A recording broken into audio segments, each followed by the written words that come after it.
Hello दोस्तों, नमस्कार। आप सभी लोगों का एकेएस एकेडमी के यूट्यूब चैनल पर बहुत बहुत स्वागत है।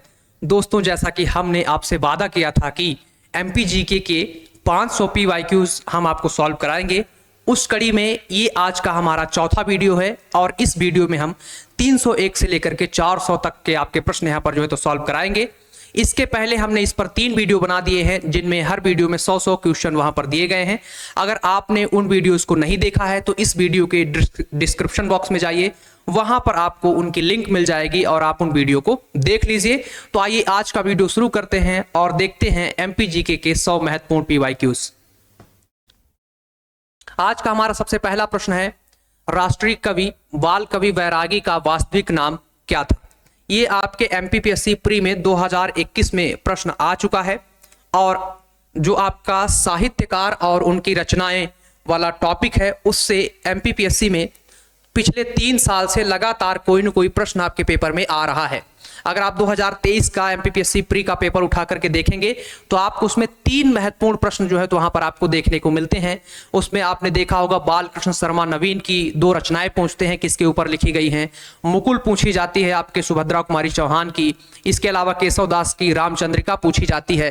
3 प्रश्न आपके लगातार साहित्य और उनकी रचनाओं से, साहित्यकार और उनकी रचनाओं से आते हैं, इसलिए ये टॉपिक आपके लिए बहुत ही महत्वपूर्ण है और ये प्रश्न भी। तो यहां पर हमारा प्रश्न क्या था कि राष्ट्र कवि बाल कवि बैरागी का वास्तविक नाम क्या था? तो उनका वास्तविक नाम आपका यहां पर सही आंसर हो जाएगा ऑप्शन डी, नंदराम दास। इनका नाम क्या था? नंदराम दास। यहां पर इसका एक्सप्लेनेशन देखें अगर हम, तो राष्ट्र कवि बाल कवि बैरागी का वास्तविक नाम नंदराम दास था। इनका जन्म नीमच जिले में हुआ था। कई बार इस तरह के प्रश्न भी एमपीपीएससी में पूछे गए हैं कि किस कवि का जन्म कहां पर हुआ है, या इस कवि से संबंधित समारोह कहां पर आपके आयोजित किए जाते हैं। जैसे माखनलाल चतुर्वेदी से संबंधित आपके प्रश्न पूछा गया है, बालकृष्ण शर्मा नवीन का शाजापुर में होता है, उससे पूछा गया है। तो ऐसे कई सारे प्रश्न आपके पेपर में आए हैं। तो हमें कवियों का जन्म स्थान भी याद रखना है। तो हमें याद रखना है कि बाल कवि बैरागी का जन्म किस जिले में हुआ था, तो वो जिला है आपका नीमच। इसके बाद इनकी मृत्यु की बात करें तो 13 मई 2018 को इनको मृत्यु हुई। और 1984 से 89 तक ये लोकसभा के सदस्य भी रहे, यानी कि पार्लियामेंट के मेंबर भी रहे। ये 84 टू 89 तक 5 साल तक ये पार्लियामेंट के मेंबर भी रहे और हमारे देश के बहुत बड़े कवि बाल कवि बैरागी माने जाते हैं। आज के समय में आपने मंची कविताएं देखी होंगी, कई जगह कवि सम्मेलन आयोजित होते हैं। तो एक जमाने में बाल कवि बैरागी और आपके हरिवंश राय बच्चन जैसे कवियों ने ही इस विधा को लोकप्रिय किया था। उसमें इनको बहुत ही महत्वपूर्ण कवि आपके माना जाता है। इसके बाद अगला प्रश्न है हमारा यहाँ पर, नवजीवन इंदौर से 1915 में शुरू किया गया था, वह क्या था? मतलब जो नवजीवन नाम कोई चीज 1915 में इंदौर से शुरू की गई, वो क्या है? तो ये आपका एक न्यूज़पेपर है या अखबार है। तो इसके सही आंसर की बात करें तो इसका आंसर हो जाएगा आपका ऑप्शन डी। ये एक हिंदी मासिक पत्रिका है। क्या है? आपकी हिंदी मासिक पत्रिका है, यानी कि एक प्रत्येक माह, यानी कि एक माह में एक बार ये पत्रिका आपकी प्रकाशित होती है। और कहां से प्रकाशित हुई थी? तो ये इंदौर से प्रकाशित हुई थी 1915 में। तो आपको ध्यान रखना है नवजीवन, इसका प्रकाशन इंदौर से प्रारंभ हुआ था। अब इसके बाद इसका अगला पॉइंट आपको याद रखना है, इसके संपादक कौन थे नवजीवन के? तो इसके संपादक थे आपके द्वारिका प्रसाद सेवक। कौन थे इसके संपादक? द्वारिका प्रसाद सेवक। मध्य प्रदेश का पहला हिंदी में प्रकाशित होने वाला समाचार पत्र है ये। तो ये पॉइंट आपके लिए बहुत ही महत्वपूर्ण है। प्रश्न पूछा जा सकता है कि मध्य प्रदेश का हिंदी में प्रकाशित होने वाला पहला समाचार पत्र कौन सा है? तो आपको याद रखना है नवजीवन। इसके बाद प्रकाशित होने वाले समाचार पत्र मालवा अखबार था। सॉरी, यहां पर ये थोड़ा सा मिस्टेक हो गया। पहला हिंदी में प्रकाशित होने वाला समाचार पत्र आपका मालवा अखबार है। मैंने नवजीवन को बोल दिया यहाँ पे, है ना, जो 6 मार्च 1849 को इंदौर से प्रकाशित हुआ था, जिसके संपादक आपके पंडित प्रेम नारायण थे। तो आपको याद रखना है हिंदी में प्रकाशित होने वाला मध्य प्रदेश का पहला न्यूज़पेपर कौन सा है? आपका मालवा अखबार। मालवा अखबार। और इसके आपके संपादक कौन है? तो पंडित प्रेम नारायण इसके आपके संपादक हैं। इसके बाद आगे चलते हैं और हम अगला प्रश्न देखें। हमारा अगला प्रश्न संख्या है 303। इसमें प्रश्न है मध्य प्रदेश तुलसी अकादमी का गठन किस वर्ष किया गया। मध्य प्रदेश में जो आपकी तुलसी अकादमी है उसका गठन किस वर्ष किया गया। तो इसका सही आंसर हो जाएगा आपके ऑप्शन सी 1987। 1987 में आपके तुलसी अकादमी का यहाँ पर स्थापना की गई। ये साहित्य के लिए काम करती है, विशेषकर तुलसीदास के द्वारा रचित जो भी साहित्य हैं उनका संरक्षण और साहित्य के लिए काम करने वाली एक संस्था है और इसका मुख्यालय आपके भोपाल में है। इसकी स्थापना 1987 में हुई थी। ऐसी कई सारी आपकी संस्थाएं हैं जो भोपाल में हैं। सिर्फ एक संस्था है जो आपके भोपाल में नहीं है और वो है आपकी कालिदास। कालिदास उज्जैन में है। बाकी आप जितनी भी संस्थाएं देखेंगे, हिंदी ग्रंथ अकादमी देखें, संस्कृत का देखें, उर्दू का देखें, कला परिषद देखें, साहित्य परिषद देखें, भारत भवन देखें, सभी आपके भोपाल में है। सिर्फ एक ऐसी है आपकी कालिदास अकादमी जो कि उज्जैन में है। इसके बाद अगला प्रश्न है प्रश्न संख्या 304। इसमें निम्नलिखित में से कौन सी रचना कालिदास की नहीं है। कालिदास की रचनाओं की यहाँ पर बात करें कौन सी नहीं है तो कुमार संभवम भी इनकी है आपके, और मेघदूत भी है, अभिज्ञान शाकुंतलम है। सिर्फ एक कविता यहाँ पर, एक रचना जो है आपकी राजतरंगिणी, ये कालिदास की नहीं है। राजतरंगिणी के लेखक हैं कल्हण। ये राजतरंगिणी आपकी कल्हण के द्वारा रचित रचना है और कल्हण आपके कश्मीर से संबंधित थे। राजतरंगिणी में कश्मीर का महत्वपूर्ण इतिहास आपको देखने को मिलता है। इसके साथ ही साथ इसमें मौर्य वंश के आसपास की जानकारी भी आपको मिलती है। इसके बाद इसका डिस्क्रिप्शन देखें अगर हम, एक्सप्लेनेशन, तो राजतरंगिणी कालिदास की रचना नहीं है बल्कि कश्मीर के इतिहास के बारे में लिखित कल्हण की रचना है। इसकी रचना संस्कृत में की गई है। यह महाभारत काल से प्रारंभ होती है, यानी कि इसमें जो घटनाएं हैं आपकी महाभारत काल से इसमें दिखाई जाती। इसके बाद अगला प्रश्न है प्रश्न संख्या 305। मध्य प्रदेश के प्रसिद्ध लेखक हरिशंकर परसाई हिंदी साहित्य की किस शाखा में लेखनी करते थे। यानी कि जो आपके हरिशंकर परसाई थे वो किस विधा में लेखन करते थे। तो जैसा कि हम जानते हैं हरिशंकर परसाई देश के बहुत बड़े व्यंग्यकार हैं। वो उनकी बहुत सारी व्यंग की रचनाएं हैं, जैसे ठिठुरता, गणतंत्र, और इसके अलावा विकलांग श्रद्धा का दौर, सदाचार की ताबीज, तिरछी रेखाएं, मुर्दों का मूल्य। इसके अलावा उनकी कुछ कहानी संग्रह भी हैं, जैसे कि आपके कहानी संग्रह है उनकी एक हंसते हैं रोते हैं, जैसे उनके दिन फिरे, भोला राम का जीव। उनका एक उपन्यास भी है रानी नागफनी की कहानी। तो इस तरह की उनकी कई सारी आपकी रचनाएं हमें देखने को मिलती हैं। तो यहां पर इसका आंसर हो जाएगा ऑप्शन ए व्यंग। हरिशंकर परसाई के बारे में यहां पर देखें तो हरिशंकर परसाई हिंदी के प्रसिद्ध लेखक और व्यंग्यकार थे। इनका जन्म 22 अगस्त 1924 को होशंगाबाद जिले के जामनी गांव में हुआ था। तो आपको इनका जिला याद रखना है कि आखिर इनका जन्म किस जिले में हुआ था। तो अभी इसका नाम नर्मदापुरम है। तो होशंगाबाद या नर्मदापुरम में इनका जामनी नामक जो है आपके गांव में हुआ था। इन्हें वर्ष 1982 में व्यंग संग्रह विकलांग श्रद्धा का दौर के लिए साहित्य अकादमी अवार्ड जो है तो इनको दिया गया था। तो आपको इनकी कई सारी रचनाएं, जैसा कि मैंने बताया, यहां पर ठिठुरता हुआ, गणतंत्र, ठिठुरता हुआ, गणतंत्र, और लोग यहां पर आपके सदाचार की ताबीज, और इसके अलावा सदाचार की ताबीज के अलावा वैष्णव की फिसलन, और तिरछी रेखाएं, मुर्दों का मूल्य, हंसते हैं रोते हैं, रानी नागफनी की कहानी, जैसे उनके दिन फिरे, ये तमाम रचनाएं उनकी हैं आपके। इसके बाद अगले प्रश्न की ओर चलते हैं और हमारा अगला प्रश्न है यहाँ पर प्रश्न संख्या 306। मेरी 51 कविताएं मध्य प्रदेश से संबंधित निम्नलिखित में से किस लेखक की कृति हैं। यहाँ पर मेरी 51 कविताएं किस लेखक की कृति हैं, किसके द्वारा लिखी गई हैं। तो ये आपके अटल बिहारी वाजपेयी के द्वारा लिखी गई हैं। तो इसका सही आंसर हो जाएगा आपके ऑप्शन ए। अटल बिहारी वाजपेयी की और कई सारी कविताएं हैं, रचनाएं हैं, जैसे उनका है आपके 4 दशक, संसद के 4 दशक। उनकी क्या रचना है आपके संसद के 4 दशक। उनकी एक रचना है राजनीति की रपटीली राहें, राजनीति की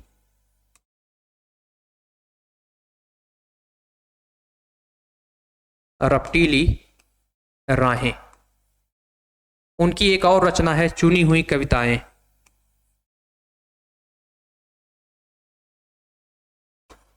चुनी हुई कविताएं, ये इनकी 3 रचनाएं हैं। संसद के 4 दशक, राजनीति की रपटीली राहें और चुनी हुई कविताएं। उनकी एक और रचना है अ कंस्ट्रक्टिव पार्लियामेंटेरियन। तो ये सारी रचनाएं जो है तो उनकी आपके यहाँ पर हैं, जिनमें मेरी 51 कविताएं इनकी बहुत ही महत्वपूर्ण कविता है।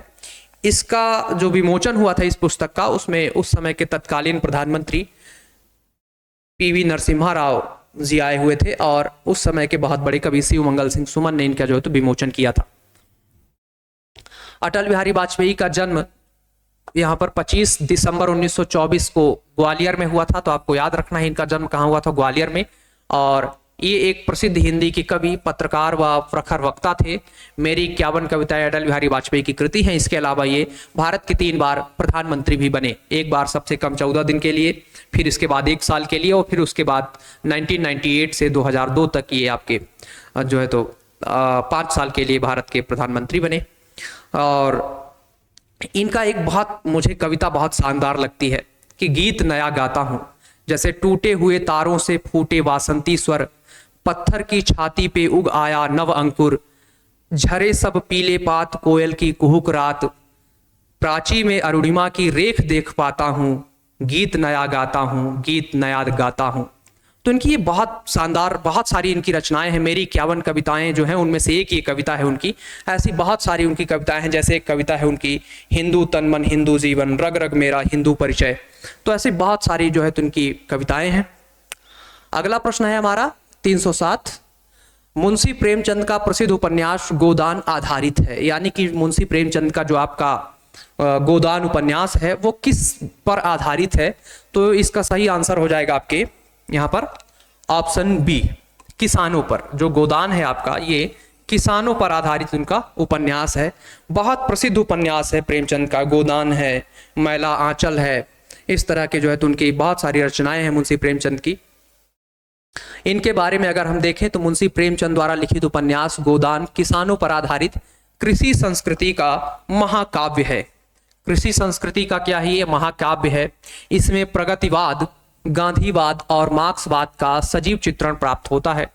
इस उपन्यास के नायक नायिका होरी और धनिया हैं।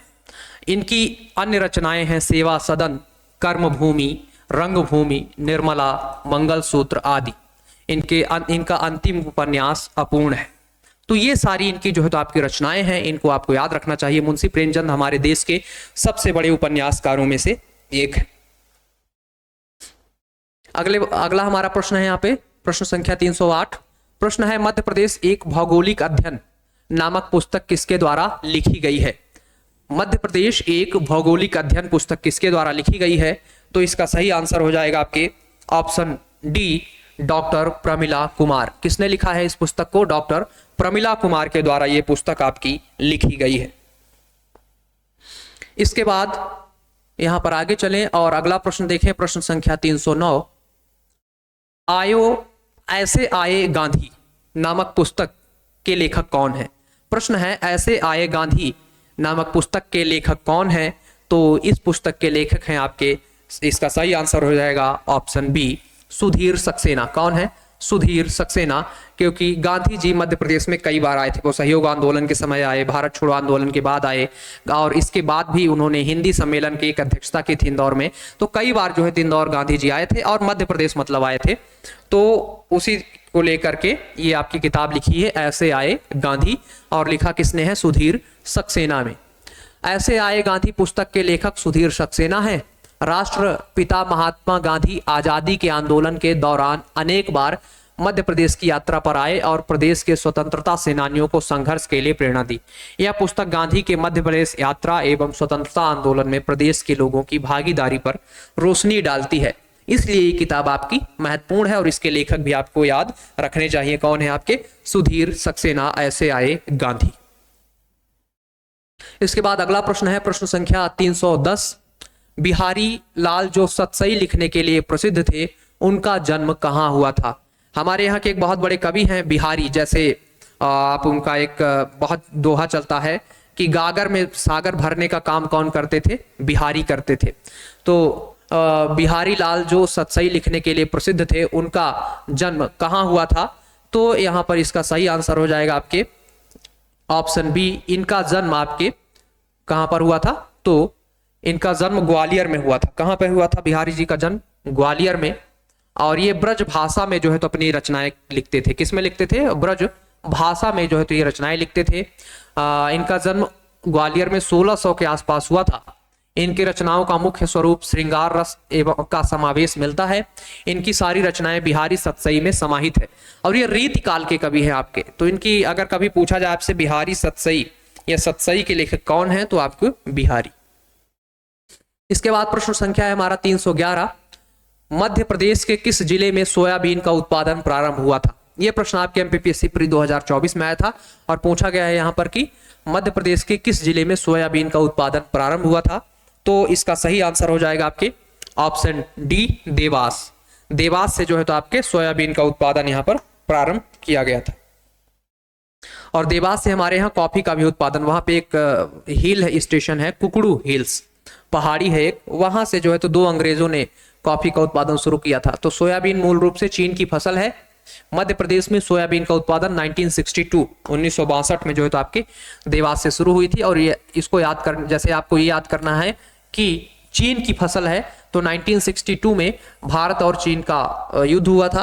तो आप इससे याद कर सकते हैं 1962 में आपके देवास में जो है तो सोयाबीन का उत्पादन शुरू हुआ। और ये कहाँ की फसल है आपके? तो ये फसल है आपके चीन की। इसके बाद अगला प्रश्न है हमारा प्रश्न संख्या 312।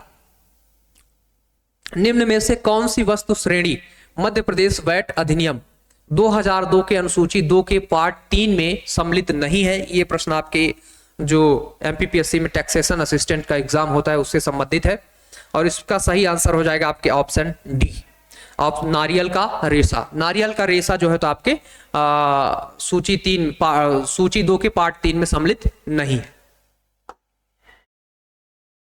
इसके बाद यहाँ पर अगला प्रश्न देखें हम लोग। अगला प्रश्न है मध्य प्रदेश, ये तो उसका डिस्क्रिप्शन है और वही है, ज्यादा इसमें कुछ एक्सप्लेनेशन नहीं है। यहाँ पर है मध्य प्रदेश वैट अधिनियम 2002 की धाराएं रिटर्न एवं आकलन से संबंधित है। तो रिटर्न एवं आकलन से संबंधित इसमें कौन सी आपकी धाराएं हैं ये पूछा जा रहा है।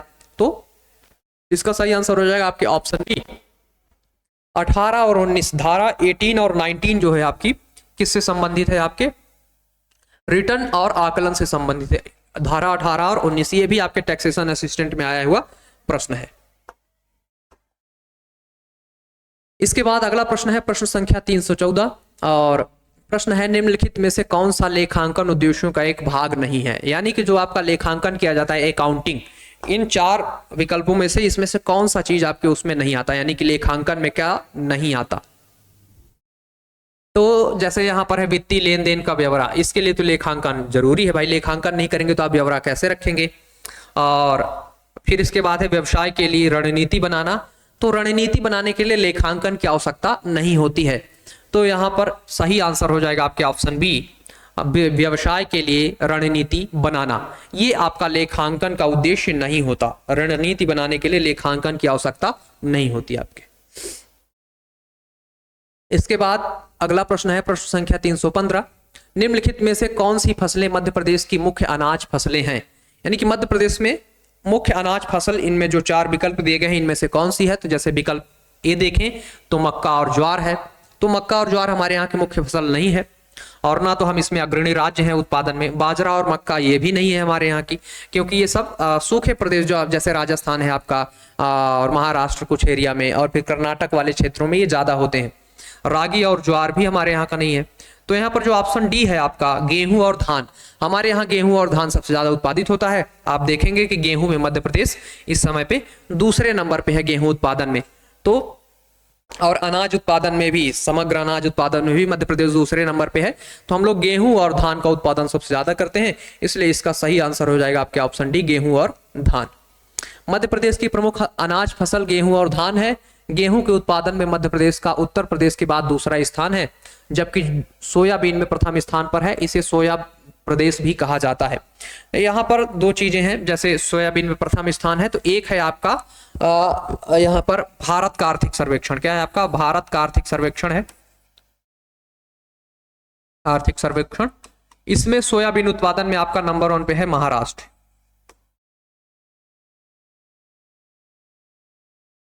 वहीं आपका एमपी का आर्थिक सर्वेक्षण है, ठीक,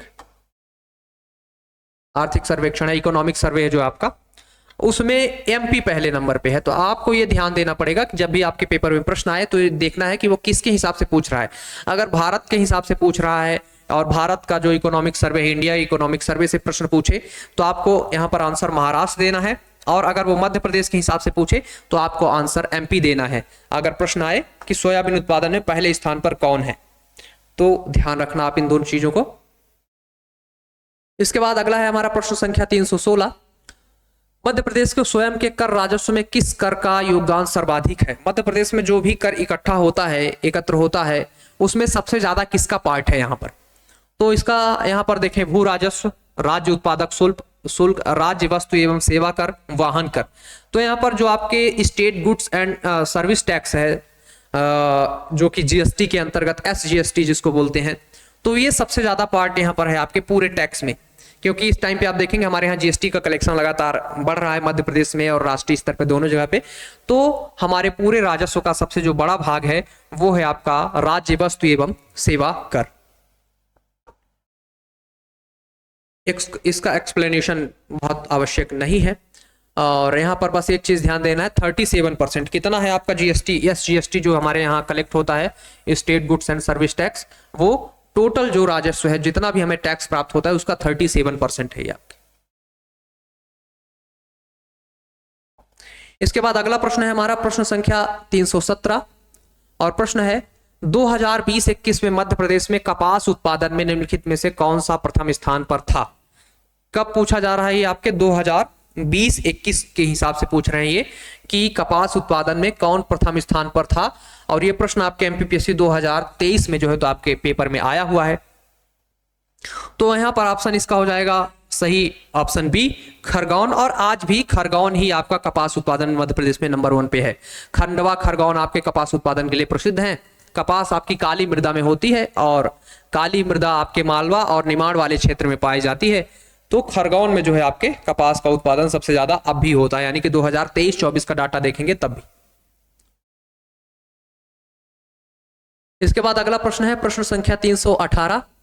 राज्यपाल का कार्य मेहमानों की इज्जत करना, उनको चाय, भोजन तथा दावत देने के अलावा कुछ नहीं है। यह कथन किसका है? तो ये कथन है आपके, इसका सही आंसर हो जाएगा option B, Pattabhi Sitaramayya. Doctor Pattabhi Sitaramayya का ये कथन है, और ये मध्य प्रदेश के हमारे पहले राज्यपाल रहे। उन्होंने ही कहा था कि राज्यपाल का क्या काम होता है? मेहमानों की इज्जत करना, उनको चाय, भोजन तथा दावत देने के अलावा उसका कोई काम यहाँ पर नहीं होता। हालांकि उन्होंने बात तो सही कही है, राज्यपाल को बहुत विशेष काम नहीं होता। इसके बाद आपका यहाँ पर अगला प्रश्न है प्रश्न संख्या 319। मध्य प्रदेश योजना आयोग का गठन कब हुआ था? यहाँ पर प्रश्न है आपका कि मध्य प्रदेश का जो योजना आयोग है उसका गठन कब हुआ था? अब योजना आयोग का नाम यहाँ पर बदल दिया गया है। तो यहाँ पर देखें तो सही आंसर हो जाएगा आपके ऑप्शन बी, 24 अक्टूबर 1972। 24 अक्टूबर 1972 के मध्य प्रदेश योजना आयोग का यहाँ पर आपके गठन हुआ था। इसका जो अध्यक्ष होता है वो प्रधान आपके मुख्यमंत्री है ना, बाय डिफॉल्ट इसका जो अध्यक्ष रहता है हमेशा के लिए, जो भी मुख्यमंत्री हो वही इसका अध्यक्ष आपके मान लिया जाता है। इसके बाद प्रश्न संख्या है 320। प्रश्न है स्थिर भाव के आधार पर 2022-23 में मध्य प्रदेश की प्रति व्यक्ति आय थी। क्या कब का पूछ रहा है आपके? 22-23 का पूछ रहा है, लेकिन अभी हम 2023-24 का देखेंगे। पर एमपीपीएससी कई बार आपसे एक साल पुराना डाटा भी पूछ लेता है। अगर आपने 2024 का पेपर देखा होगा प्री का, तो उसमें आपको कई सारे ऐसे डाटा दिखे होंगे जो कि आपके पुराने हैं। तो इसका सही आंसर हो जाएगा आपके ऑप्शन सी, 60,550। इसका सही आंसर हो जाएगा यहाँ पर क्या आपके ऑप्शन सी की जगह पर ऑप्शन ए होगा यहाँ पे 65,223। आंसर है यहाँ पे ऑप्शन ए, 65,023 यहाँ पर आपका सही आंसर है।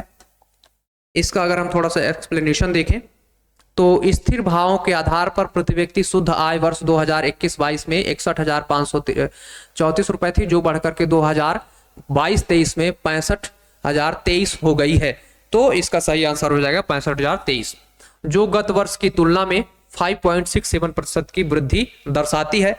आप 2023-24 के डाटा को भी याद रखें, क्योंकि अगर 22-23 से नहीं तो 23-24 का भी कई बार आपके पूछा जाता है। और आपकी जो प्रति व्यक्ति आय होती है वो दो आधार पर होती है, एक तो प्रचलित मूल्य पर, एक स्थिर मूल्य पर। इसके बाद अगला प्रश्न है प्रश्न संख्या 321, छतरपुर में आय बढ़ाने के लिए स्थानापन्न फसल के रूप में कौन सा पौधा उगाया जाता है। छतरपुर में जो लोग फसल उगाते हैं, अगर उनको कोई फसल की जगह पर और पौधा उगाना हो तो वो कौन सा पौधा यहाँ पर उगाते हैं। तो इसका सही आंसर हो जाएगा आपके ऑप्शन सी, पुदीना। ये एक औषधि प्रकार का पौधा होता है और इसके पेट वगैरह में अगर कई समस्या होती है तो इस पौधे का जो है तो इसके पत्तों का प्रयोग किया जाता है। पुदीना आपका बहुत प्रसिद्ध है औषधि एक, इसका और भी कई जगह उपयोग होता है। तो पुदीना एक क्या है, आपके औषधि फसल है या पौधा है, जिसे मिंट भी कहा जाता है। क्या कहा जाता है, जिसे आपके मिंट भी कहा जाता है। इसका प्रयोग तेल, टूथपेस्ट, दवाइयों, माउथ वॉश और कई व्यंजनों में स्वाद लाने के लिए किया जाता है। मध्य प्रदेश के छतरपुर जिले में आय बढ़ाने के लिए स्थानापन्न फसल के रूप में इसको उगाया जाता है। मतलब छतरपुर में इसकी खेती एक तरीके से आपकी की जाती है। इसके बाद अगला प्रश्न है प्रश्न संख्या 322, मध्य प्रदेश राज्य बीज प्रमाणन एजेंसी का गठन कब हुआ था। प्रश्न है आपके मध्य प्रदेश राज्य बीज प्रमाणन एजेंसी, यानी कि जो आपके सीड्स हैं उनको सर्टिफिकेशन देने का काम कौन जो एजेंसी करती है, उसकी स्थापना कब हुई थी। तो इसका आंसर हो जाएगा सही आंसर ऑप्शन सी, 1980। 1980 जो है इसका आपका सही आंसर है।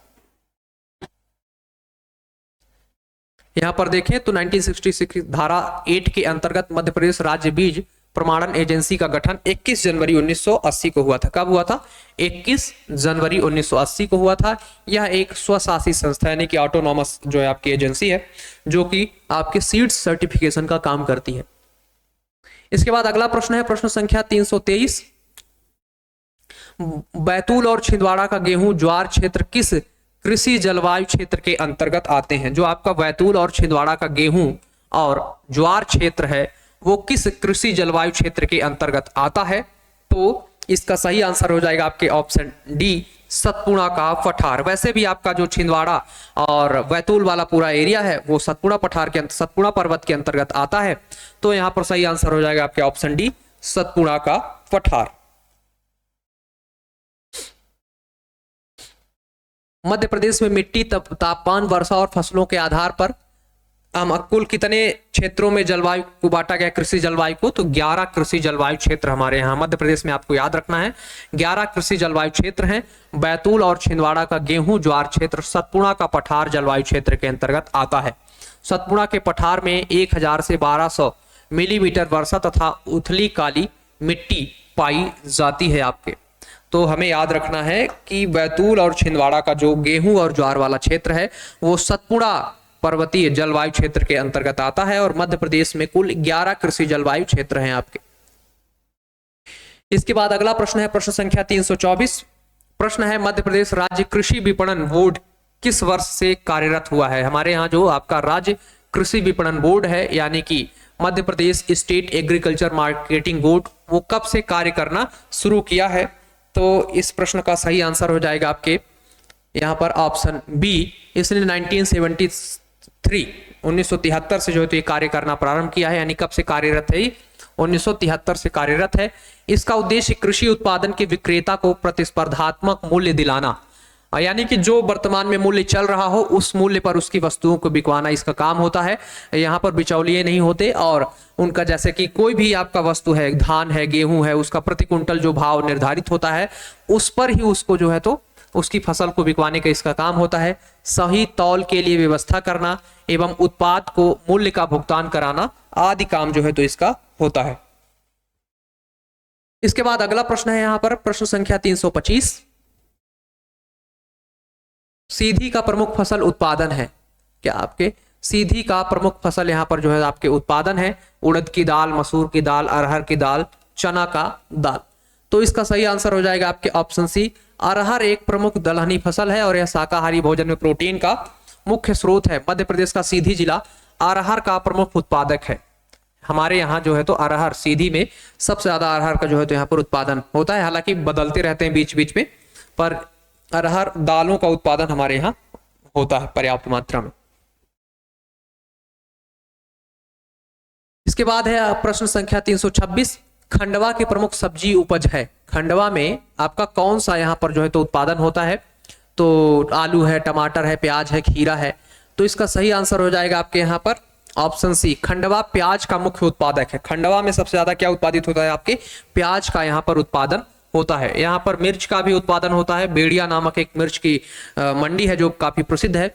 और खरगोन तो आपके कपास उत्पादन के लिए प्रसिद्ध है।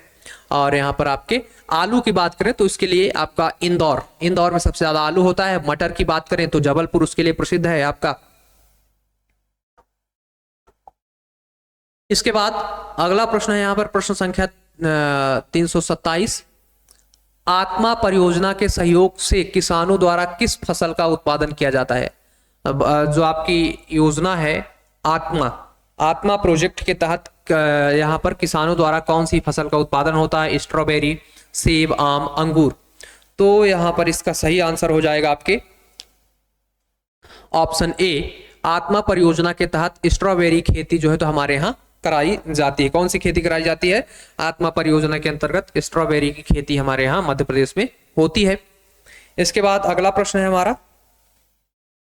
प्रश्न संख्या 328 केंद्रीय कृषि अभियांत्रिकी संस्थान कहां पर स्थित है? केंद्रीय कृषि अभियांत्रिकी संस्थान कहां पर स्थित है? इंदौर, भोपाल, जबलपुर, रीवा।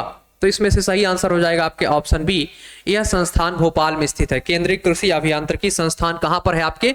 तो ये भोपाल में स्थित है। यह संस्थान भारतीय कृषि अनुसंधान परिषद, आपका जो भारतीय कृषि अनुसंधान परिषद है उसका एक स्वायत्त संस्थान है जिसकी स्थापना 1976 में आपके की गई थी। केंद्रीय कृषि अभियांत्रिकी संस्थान की स्थापना कब की गई थी? 1976 में की गई थी। और ये आपका भारतीय कृषि अनुसंधान परिषद का एक स्वायत्त संस्थान है। इसके बाद अगला प्रश्न है प्रश्न संख्या 329, मध्य प्रदेश क्षेत्र में स्लैश एवं वर्ण की खेती का आदिम रूप कहलाता है। जो हमारे यहाँ स्लैश और वर्ण की खेती होता है उसका मतलब आदिम रूप क्या है? दाहिया है, दीपा है, खिल है, वलेर है। यानी कि ये एक तरह से आपकी कैसी खेती है जो एक जगह से दूसरे जगह पर आपके आदिवासियों द्वारा खेती की जाती है उसको। तो यहाँ पर स्लैश एवं वर्ण जो खेती का आदिम स्वरूप है वो दाहिया है। क्या है आपके? दाहिया। इसको स्थानांतरित खेती के नाम से जो है तो जाना जाता है, झूम कृषि के नाम से भी जाना जाता है। और अलग अलग जनजातियां जो हमारे यहाँ इस तरह की खेती करती हैं उनके अलग अलग नाम होते हैं। यहाँ पर स्लैश एवं वर्ण फार्मिंग शिफ्टिंग एग्रीकल्चर का एक रूप है जहां खेती के लिए जंगल की भूमि को साफ करने की विधि के रूप में प्राकृतिक वनस्पतियों को काट कर जला दिया जाता है। और फिर जब वह भूखंड अनुपजाऊ हो जाता है तो किसान एक नए भूखंड पर चले जाते हैं। इसे असम, मेघालय, मिजोरम और नागालैंड में झूमी कृषि के नाम से भी जाना जाता है।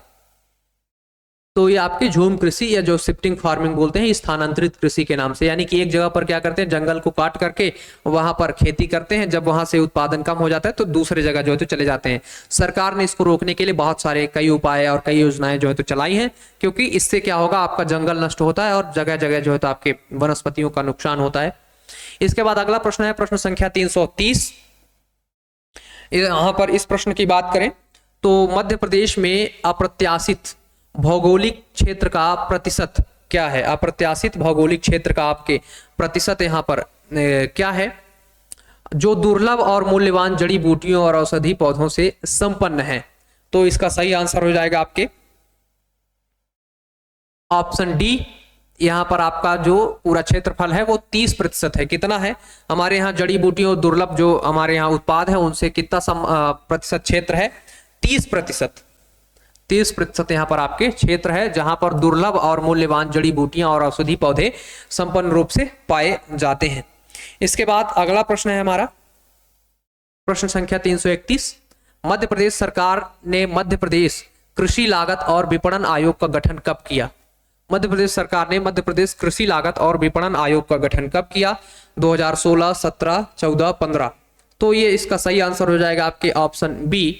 मध्य प्रदेश सरकार ने 22 जून 2017 को आपके मध्य प्रदेश कृषि लागत और विपणन आयोग का गठन किया। कब? 22 जून 2017। तो सही आंसर हो जाएगा आपके ऑप्शन बी। इस आयोग का गठन मध्य प्रदेश में कृषि उत्पादन, लागत एवं विपणन की बेहतर सुविधाओं की अनुशंसा हेतु हुआ है, जिससे किसानों को उनकी उपज का उचित कीमत या उचित मूल्य मिल सके। इसके बाद अगला प्रश्न है हमारा यहां पर प्रश्न संख्या 332। जिला प्रशासन में चुनाव का संचालन कौन करता है? क्या जिला प्रशासन में आपके चुनाव का संचालन कौन करता है? यहाँ पर ऑप्शन है आपके विकास प्रशासन अधिकारी, सांस्कृतिक अधिकारी, सैन्य अधिकारी, जिला और आपके जिला निर्वाचन अधिकारी। तो इसका सही आंसर हो जाएगा आपके ऑप्शन डी, जिला निर्वाचन अधिकारी, क्योंकि डिस्ट्रिक्ट इलेक्शन ऑफिसर द्वारा ही आपका किया जाएगा, कोई और व्यक्ति तो कर नहीं सकता। तो यहाँ पर जिला निर्वाचन अधिकारी के द्वारा जो है तो कराया जाता है। और जिला निर्वाचन अधिकारी जब भी इलेक्शन होने वाले होते हैं, जो जिस जिले का जो कलेक्टर होता है उसे वहां का जिला निर्वाचन अधिकारी के रूप में जो है तो वहां पर नियुक्त किया जाता है।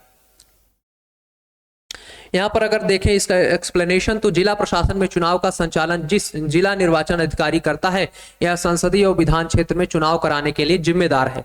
यह मतदाता सूची तैयार कराने, मतदान केंद्र पर चुनाव कराने के लिए जिम्मेदार आपका होता है। इसके बाद अगला प्रश्न है प्रश्न संख्या 333। मध्य प्रदेश के निम्नलिखित में से रेलवे स्टेशन में सबसे अधिक प्लेटफॉर्म है ना? ये आपके एमपीपीबी पुलिस कांस्टेबल में प्रश्न आया हुआ है कि कौन सा ऐसा जो है आपका रेलवे स्टेशन है आपका जहां पर सबसे अधिक जो है तो प्लेटफॉर्म है आपके। तो Itarsi junction railway station, Bhopal junction हो गया, इंदौर जंक्शन हो गया और देवास। तो इसका सही आंसर हो जाएगा आपके ऑप्शन ए, मध्य प्रदेश की इटारसी जंक्शन रेलवे स्टेशन में प्लेटफॉर्मों की संख्या सर्वाधिक है, इसीलिए मध्य प्रदेश का सबसे बड़ा जो जंक्शन है आपका इटारसी जंक्शन को माना जाता है। तो हमें ये याद रखने वाली आवश्यकता है, जैसे मध्य प्रदेश में जब आप परिवहन पढ़ते हैं तो वहां पर आपको अलग अलग तरह के जो हमारे यहाँ परिवहन है उसको पूछा जाता है, तो उनमें आपका ये याद रखना पड़ता है कि इटारसी जंक्शन मध्य प्रदेश का सबसे बड़ा रेलवे जंक्शन है। इसके बाद अगला प्रश्न है यहाँ पर हमारा 334। मध्य प्रदेश में पहला ड्राई पोर्ट कहां पर बनाया गया था? मध्य प्रदेश में आपका पहला जो है ड्राई पोर्ट कहां पर निर्मित किया गया? मंडीदीप, पीथमपुर, खजुराहो, सतना। तो इसका सही आंसर हो जाएगा आपके ऑप्शन बी, मध्य प्रदेश का पहला ड्राई पोर्ट पीथमपुर में बनाया गया था। कहां पर बनाया गया है आपके? ये धार में जो आपका पीथमपुर इंडस्ट्रियल एरिया है वहां पर इसको जो है तो बनाया गया है। अभी जो प्रशासनिक पुनर्गठन आयोग बना है हमारे यहाँ मध्य प्रदेश में, मुख्यमंत्री डॉक्टर मोहन यादव ने बनाया है, उसके अंतर्गत पीथमपुर को इंदौर जिले में जो है तो लाने का यहाँ पर प्रयास किया जा रहा है और शायद आने वाले समय में पीथमपुर इंदौर में आ जाएगा। और ये हमारे यहाँ का डेट्रॉइट कहा जाता है इसको, यहाँ पर बहुत सारे जो है तो वाहनों का निर्माण होता है, इसलिए इसे हमारे यहाँ का डेट्रॉइट कहा जाता है। और ये कहाँ पर है? आपके धार जिले में है स्थित एक औद्योगिक नगर है जहां पर बड़ी संख्या में विनिर्माण उद्योग लगाए जाते हैं। अतः पीथमपुर को मध्य प्रदेश का डेट्रॉइट कहा जाता है। राष्ट्रीय राजमार्ग 52 यहीं से जो है तो आपके गुजरता है। तो आपको पीथमपुर ये ध्यान रखना है दो चीजों के लिए, एक तो ड्राई पोर्ट है और ये धार का एक औद्योगिक नगर है या औद्योगिक केंद्र है। और इसके अलावा यहाँ पर जो है आपके पहला ड्राई पोर्ट जो है मध्य प्रदेश का बनाया गया था। इसके बाद अगला प्रश्न है प्रश्न संख्या 335 और प्रश्न है मध्य प्रदेश ग्रामीण सड़क अकादमी MPRRA कहां पर स्थित है? मध्य प्रदेश ग्रामीण सड़क अकादमी यहाँ पर आपके भोपाल, ग्वालियर, जबलपुर, इंदौर, इनमें से कहां पर स्थित है? तो इसका सही आंसर हो जाएगा आपके ऑप्शन ए। ये अकादमी जो है आपकी भोपाल के अधीन संचालित एक स्वायत्तशासी संगठन है और इसका आंसर क्या है आपके? भोपाल। तो ये अकादमी कहां पर आपकी स्थित है? मध्य प्रदेश ग्रामीण सड़क अकादमी भोपाल में स्थित है और ऑप्शन ए इसका सही आंसर है। तो भोपाल के अधीन संचालित एक स्वायत्तशासी संगठन है जो मध्य प्रदेश सोसाइटी रजिस्ट्रीकरण अधिनियम 1973 के तहत पंजीकृत है। अकादमी द्वारा 1 अप्रैल 2018 से भोपाल में अपना कार्य प्रारंभ यहां पर कर दिया गया था। तो हमें इसका मुख्यालय याद रखना है आपके। ये भी आपका जो ट्रांसपोर्ट वाला चैप्टर है, परिवहन वाला, वहां से संबंधित है। इसके बाद अगला प्रश्न है प्रश्न संख्या 336। मध्य प्रदेश का कौन सा हवाई अड्डा क्रियाशील नहीं है? यानी कि इसमें जो 4 ऑप्शन दिए गए इनमें से कौन सा हवाई अड्डा है जो अभी काम नहीं करता? तो खजुराहो, पन्ना, ग्वालियर, जबलपुर। तो यहाँ पर आपका जो ऑप्शन बी है पन्ना, यहाँ पर सही आंसर है। पन्ना का जो आपका हवाई अड्डा है वो अभी कार्यशील नहीं है। तो सही आंसर क्या है आपके? ऑप्शन बी पन्ना। मध्य प्रदेश का पन्ना हवाई अड्डा और थाना हवाई अड्डा क्रियाशील नहीं है। इस राज्य में 2 अंतरराष्ट्रीय एयरपोर्ट, 3 घरेलू एयरपोर्ट और 6 छोटे एयरपोर्ट बनाए गए हैं। इस प्रकार प्रदेश में 9 एयरपोर्ट के साथ 2 हवाई पट्टी को लेकर के कुल एयरपोर्ट की संख्या 11 है। लेकिन जो सक्रिय हैं आपके 6 ही हैं, जिनमें 2 आपके अंतरराष्ट्रीय हैं। 2 अंतरराष्ट्रीय कहाँ कहाँ पे हैं? एक तो आपका इंदौर में है और एक आपका भोपाल में है। और जो आपका इंदौर का देवी अहिल्याबाई होलकर आपका पोर्ट है वो सबसे ज्यादा जो है तो आपका बड़ा है और सबसे ज्यादा फ्लाइट्स यहीं से आपके उड़ती हैं, अंतरराष्ट्रीय फ्लाइट्स। लेकिन आपसे ये प्रश्न पूछा जाए कि पहला अंतरराष्ट्रीय हमारे यहाँ का एयरपोर्ट कौन सा बना था, तो वो भोपाल बना था। भोपाल से पहली बार दुबई के लिए फ्लाइट उड़ाई गई थी या रवाना हुई थी, इसलिए पहला अंतरराष्ट्रीय पोर्ट जो है आपकी पहली अंतरराष्ट्रीय उड़ान वो हवाई अड्डा जो है आपका भोपाल से एयरपोर्ट से होती है। लेकिन सबसे बड़ा वर्तमान में आप देखेंगे तो आपका इंदौर है। इसके बाद अगला प्रश्न है प्रश्न संख्या 337, निम्न में से कौन सा शहर पश्चिम मध्य रेलवे का मुख्यालय है? हमारे यहाँ जो पश्चिम मध्य रेलवे है उसका मुख्यालय कहाँ पर है? तो इसका सही आंसर हो जाएगा आपके ऑप्शन बी, इसका मुख्यालय आपके जबलपुर में। और एक ही रेलवे का जो है तो हमारा जोन हमारे यहाँ पड़ता है। तो रेलवे के कुल कितने जोन हैं? 17 जोन हैं, जिनमें हमारे यहाँ पश्चिम मध्य रेलवे वाला जोन जो है पड़ता है और इसका मुख्यालय आपके जबलपुर में स्थित है।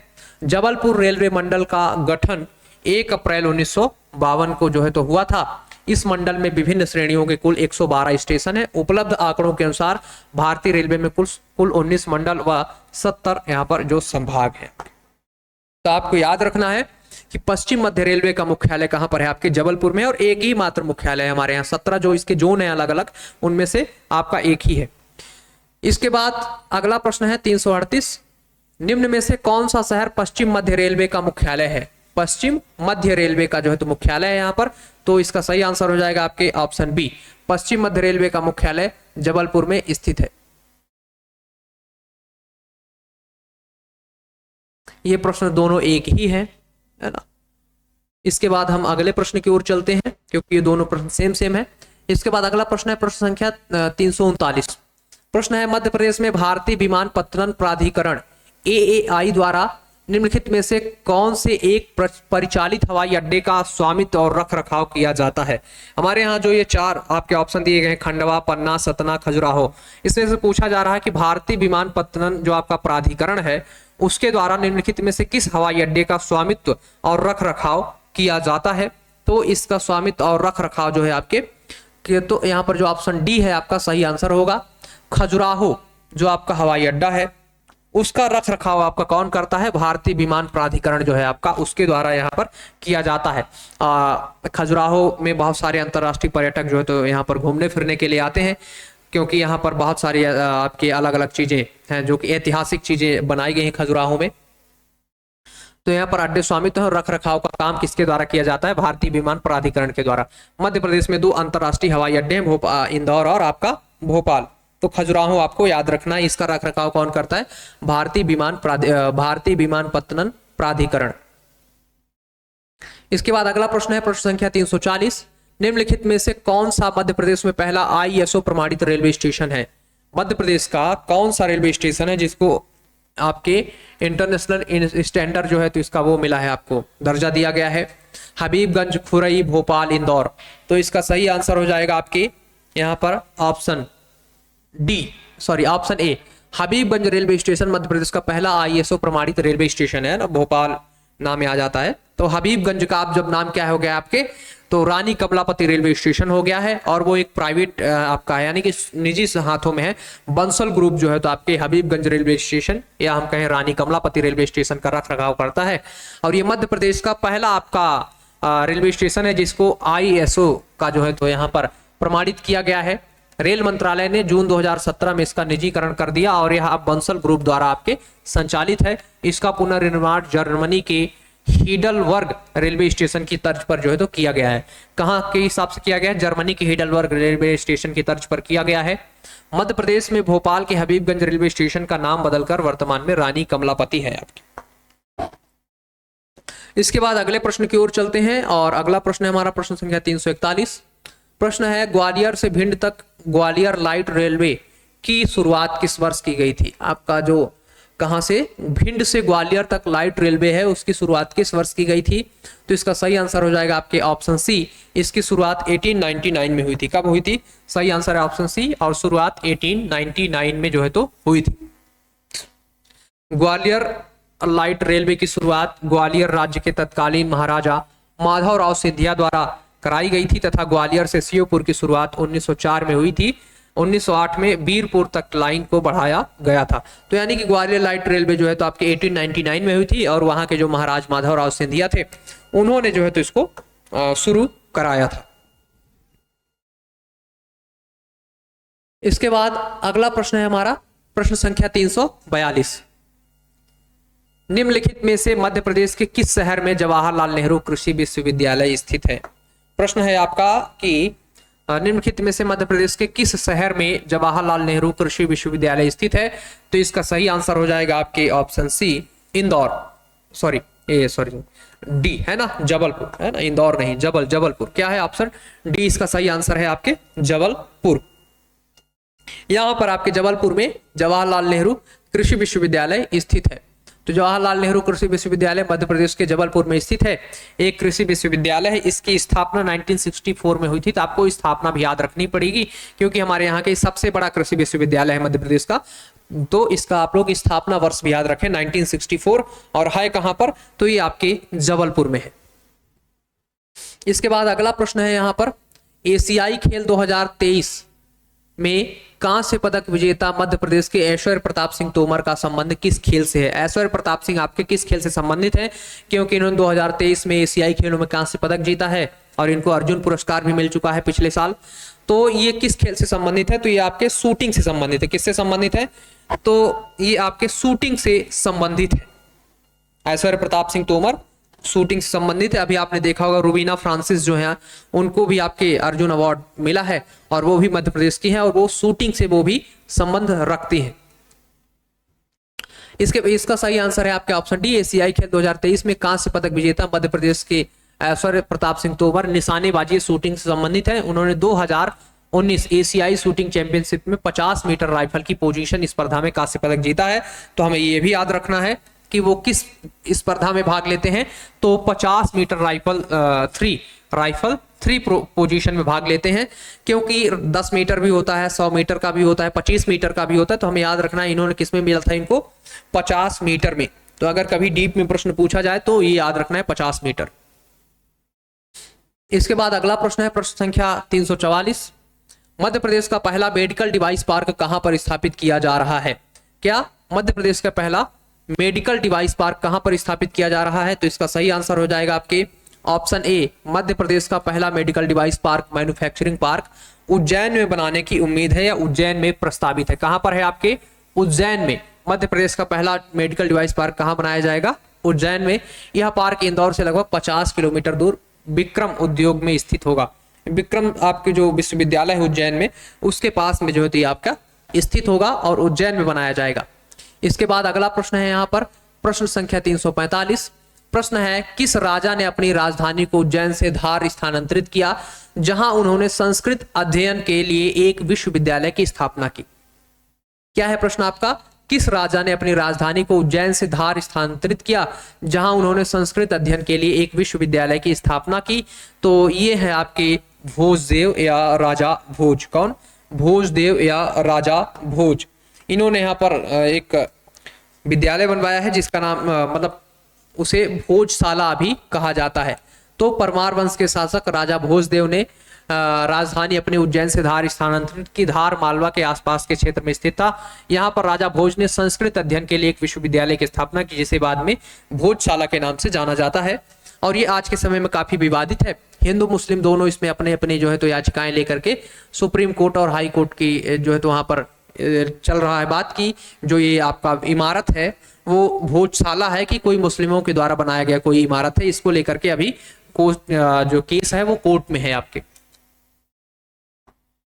यहाँ पर आपका प्रश्न है, मध्य प्रदेश सरकार द्वारा दी गई जमीन से फातिमा बानो ने किस शहर में कुश्ती की शुरुआत की? मध्य प्रदेश सरकार ने फातिमा बानो को जमीन दी थी, तो वो किस शहर में दी जहां पर उन्होंने जो है आपके कुश्ती की शुरुआत की? तो इसका यहाँ पर सही आंसर हो जाएगा आपके ऑप्शन डी, तो महिला कुश्ती कोच रही फातिमा बानो ने वर्ष 2003 में भोपाल में मध्य प्रदेश सरकार द्वारा दी गई जमीन पर कुश्ती की शुरुआत की। तो कहां पर दिया था, किस जिले में? भोपाल में। इनको फातिमा बानो को, जो कि कुश्ती की एक कोच है, उनको भोपाल में जमीन दी गई थी और वहां पर उन्होंने जो है तो कुश्ती का जो है तो शुरू किया था, ट्रेनिंग देने का काम करती है। इनको मध्य प्रदेश सरकार द्वारा खेलों में दिए गए इनका जो योगदान रहा खेलों में, उनके लिए सर्वोच्च सम्मान विक्रम पुरस्कार से सम्मानित भी किया गया है। तो आप विक्रम ये जो आपकी क्या नाम है इनका, फातिमा बानो, इनको आपको याद रखना है। इसके बाद अगला प्रश्न है प्रश्न संख्या 347, Madhya Pradesh billiards and snooker association कहां पर स्थित है? मध्य प्रदेश में बिलियर्ड्स और स्नूकर जो आपका एसोसिएशन है वो कहां पर स्थित है?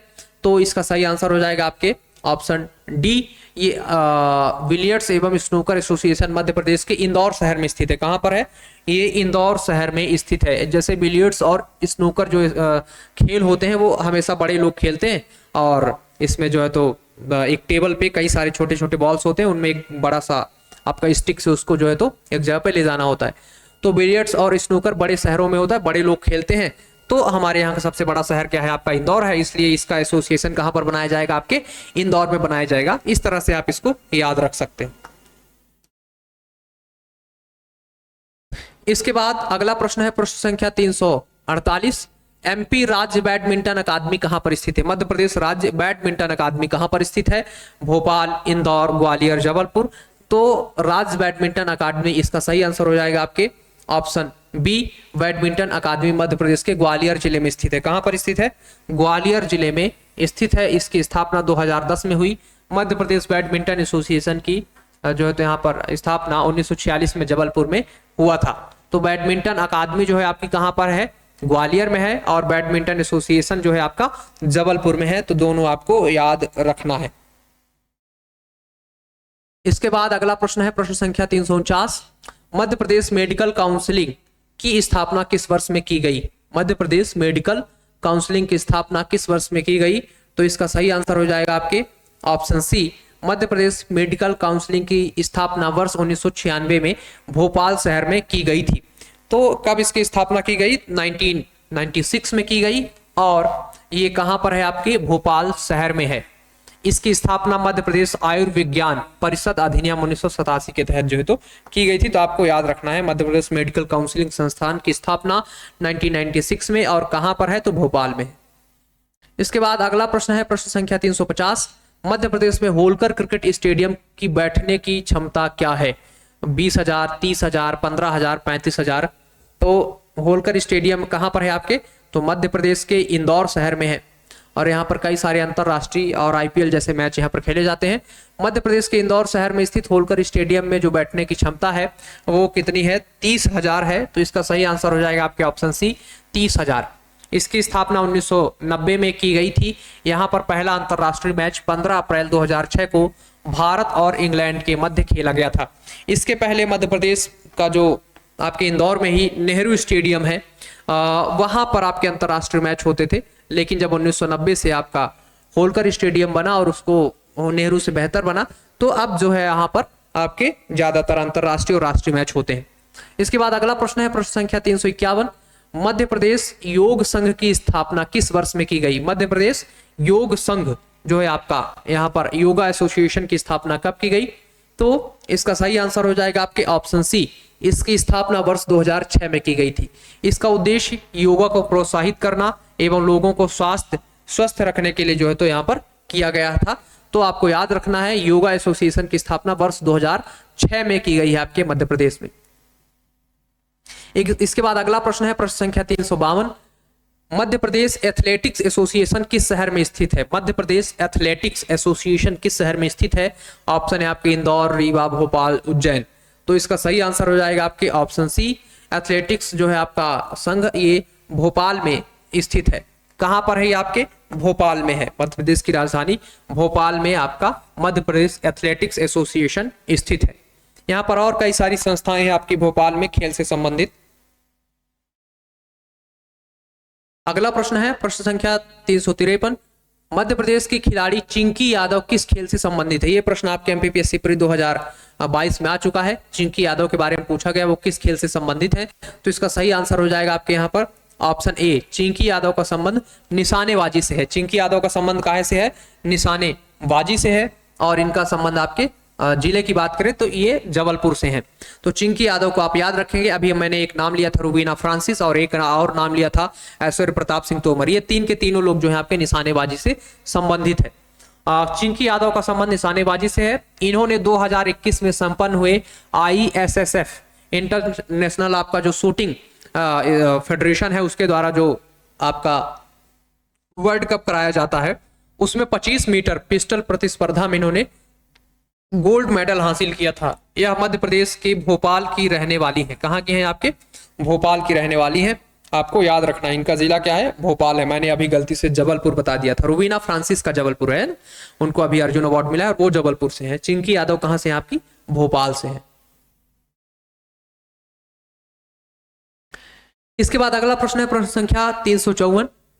मध्य प्रदेश शासन के कस्तूरबा गांधी बालिका विद्यालय में बसे होते हैं, मतलब यहाँ पर किस तरह के जो है तो बसे होते हैं? जैसे छोटे और बिखरे आवास, अत्यधिक आबादी वाले केंद्र, धार्मिक अल्पसंख्यकों वाली आबादी क्षेत्र, बड़े कारखानों के परिसर।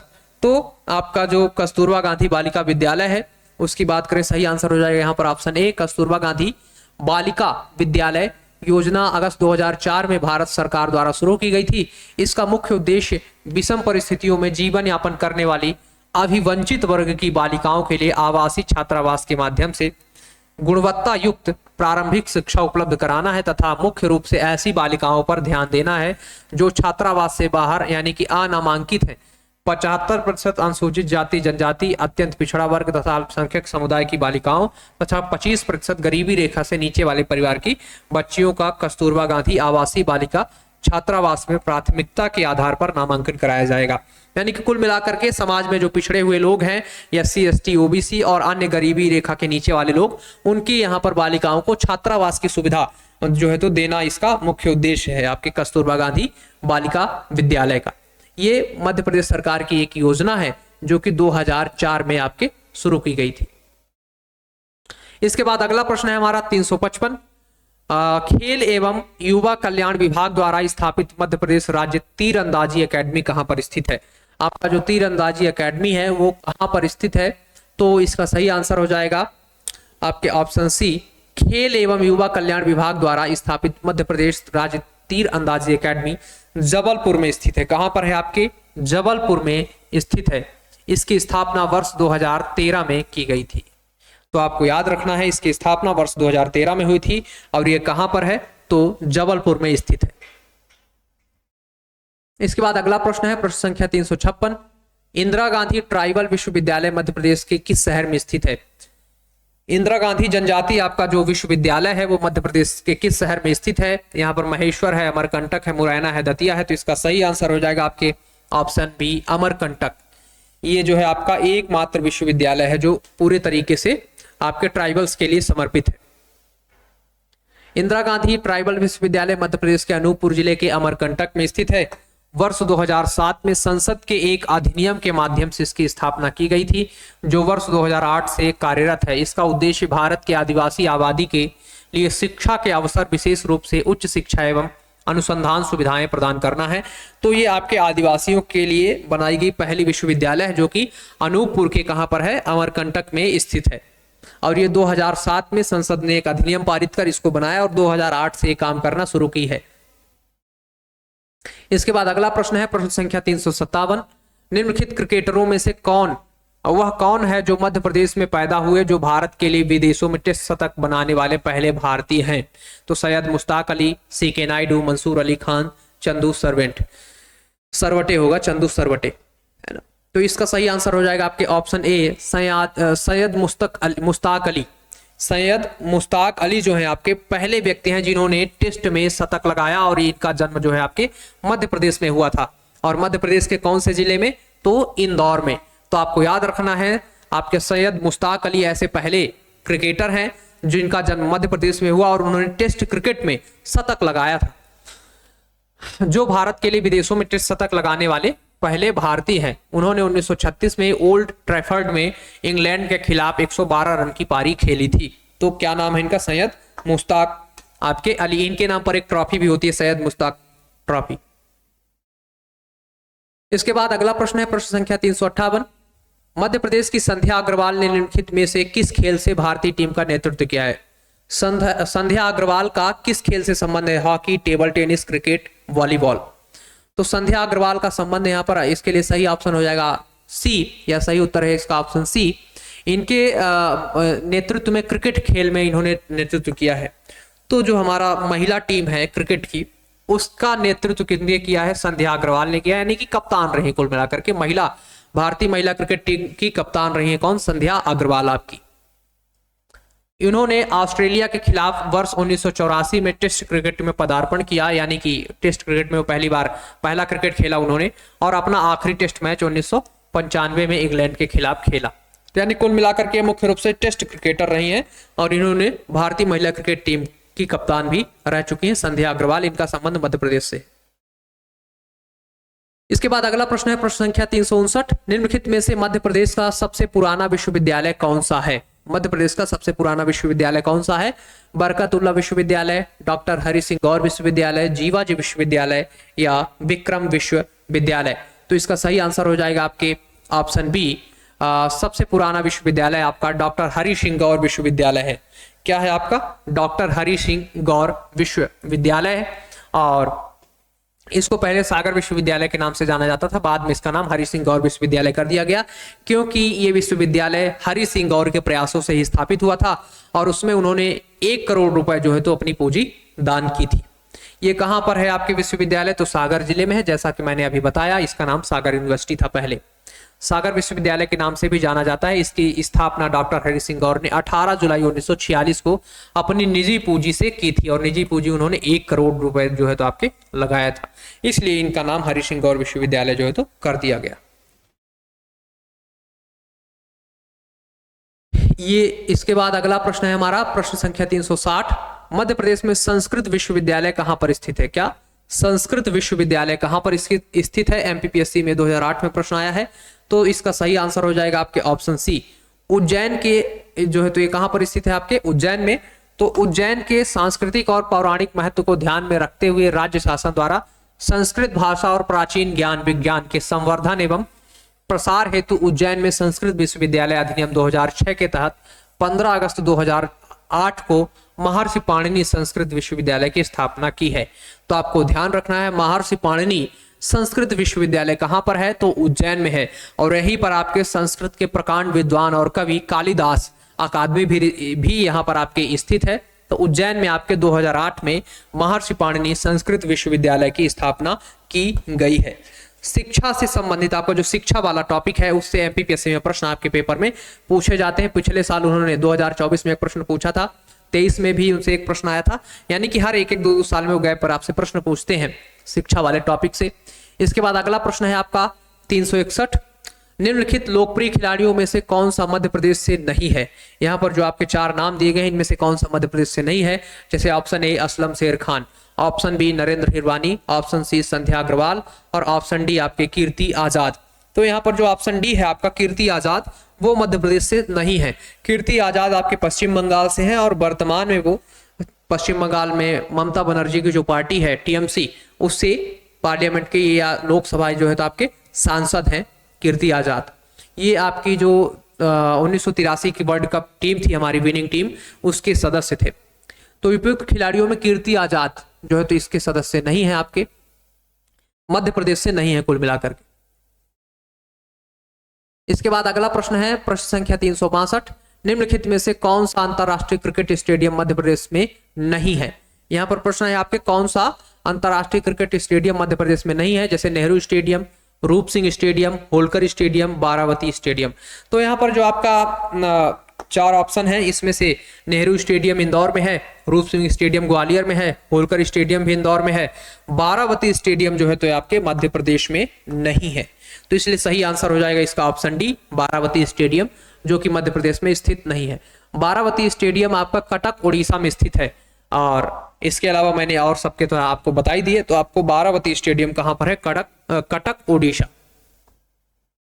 इसके बाद प्रश्न संख्या 363, इंदौर में क्रिकेट स्टेडियम को पूर्व में महारानी ऊषा राजे ट्रस्ट क्रिकेट मैदान के नाम से जाना जाता था।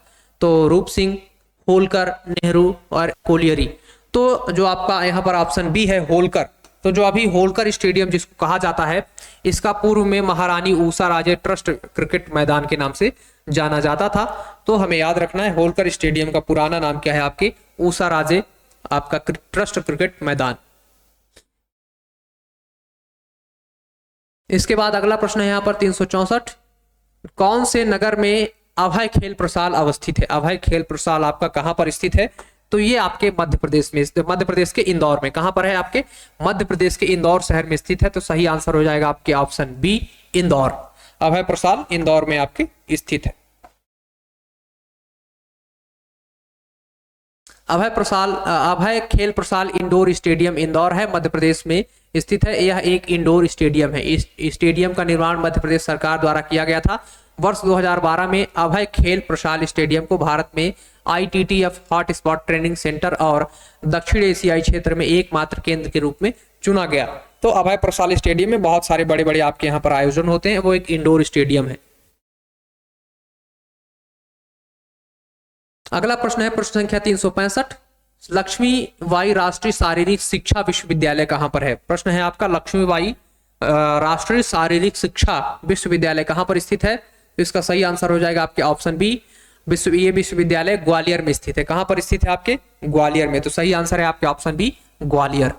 ये भारत का एकमात्र विश्वविद्यालय है अपनी तरह का। क्या है? आपका एकमात्र विश्वविद्यालय है।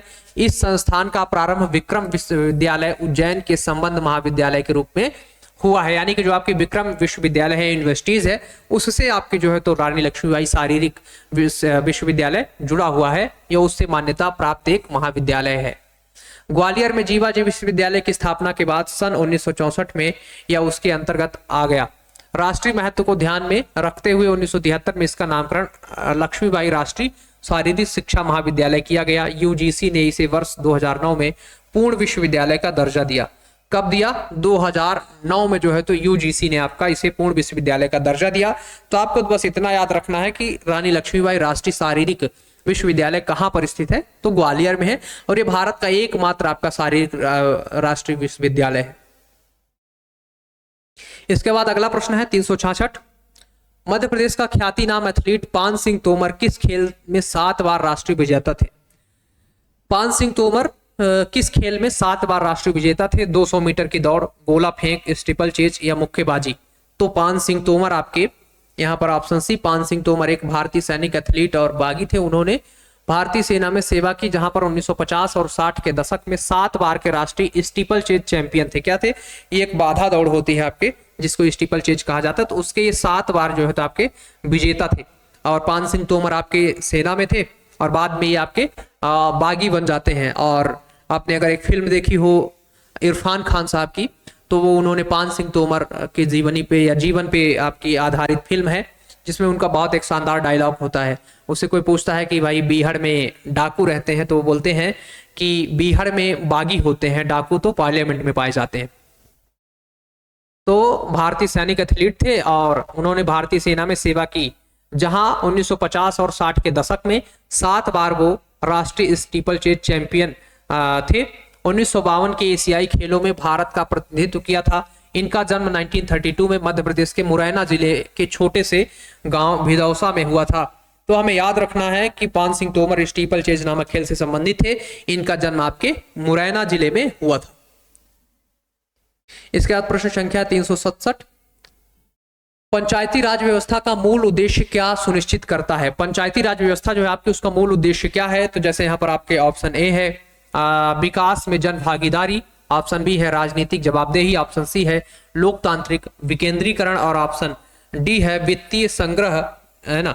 तो इसमें से हमें बताना है, एक नीचे दिए गए कूट में से आपको सही आंसर चुनना है। तो इसका सही आंसर हो जाएगा आपके यहाँ पर ऑप्शन सी।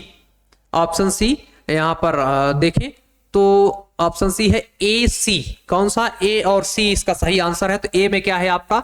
विकास में जन भागीदारी, यानी कि राज्य या ग्राम के विकास में जन भागीदारी और फिर उसके बाद सही आंसर सी है लोकतांत्रिक विकेंद्रीकरण। तो जो आपके पंचायती राज व्यवस्था है वो दो चीजों को यहाँ पर जो सुनिश्चित करती है, एक तो विकास में जन भागीदारी को और दूसरा जो है आपके लोकतांत्रिक विकेंद्रीकरण को। इन दो को यहाँ पर ये जो है आपके सुनिश्चित करती है। तो इसका सही आंसर हो जाएगा आपके यहाँ पर ऑप्शन बी, ऑप्शन सी, ए और सी। इसके बाद अगला प्रश्न है प्रश्न संख्या 368। संविधान के किस अनुच्छेद के तहत विधानसभा द्वारा पारित विधेयक पर राज्यपाल सहमति देते हैं, अनुमंत्रित रोकते हैं या विचार के लिए आरक्षित रखते हैं? तो इसका सही आंसर होगा आपके संविधान के किस अनुच्छेद के तहत जो है विधानसभा द्वारा पारित विधेयक पर राज्यपाल सहमति देते हैं, यहाँ पर ये पूछा गया। तो इसका सही आंसर हो जाएगा आपके ऑप्शन ए, अनुच्छेद है आपका 200। इसके तहत जो है तो आपके विधानसभा जब भी कोई विधेयक पारित करता है तो राज्यपाल उस पर अपनी सहमति देते हैं, राज्यपाल उसको जो है तो उस पर सिग्नेचर आपके करते हैं। इसका अनुच्छेद है 200। इसके बाद अगला प्रश्न है प्रश्न संख्या 369। 91वें संविधान संशोधन 2003 के द्वारा उपबंधित किसी राज्य में मुख्यमंत्री सहित मंत्रियों की कुल संख्या विधानसभा के कुल सदस्यों की संख्या के कितने प्रतिशत से अधिक नहीं होगी? ये आपका महत्वपूर्ण प्रश्न है। तो इसका सही आंसर हो जाएगा आपके ऑप्शन ए, 15%। जो भी आपकी कुल सदस्य संख्या है उसका 15% से ज्यादा आप मंत्रियों को नहीं रख सकते, मुख्यमंत्री सहित। ये देखिए यहाँ पर इसका एक्सप्लेनेशन देखें तो 91वें संविधान संशोधन 2003 के द्वारा उपबंधित किसी राज्य में मुख्यमंत्री सहित कुल संख्या विधानसभा के कुल सदस्य संख्या के 15% से अधिक नहीं होगी, परंतु किसी राज्य में मंत्रियों की संख्या 12 से कम भी नहीं होगी। तो यानी कि ना तो आप 12 से कम कर सकते हैं, ना तो 15% से ज्यादा कर सकते हैं, इसके बीच में भी आपको रखना पड़ेगा। और एक चीज यह ध्यान देने वाली है कि मुख्यमंत्री सहित है ना, मुख्यमंत्री सहित जो है तो ये संख्या है आपकी, और ऐसे ही केंद्र में भी है। लोकसभा के टोटल सदस्य संख्या का 15% लोगों को वहां पर जो है तो मंत्री के रूप में रखा जा सकता है, और प्रधानमंत्री सहित।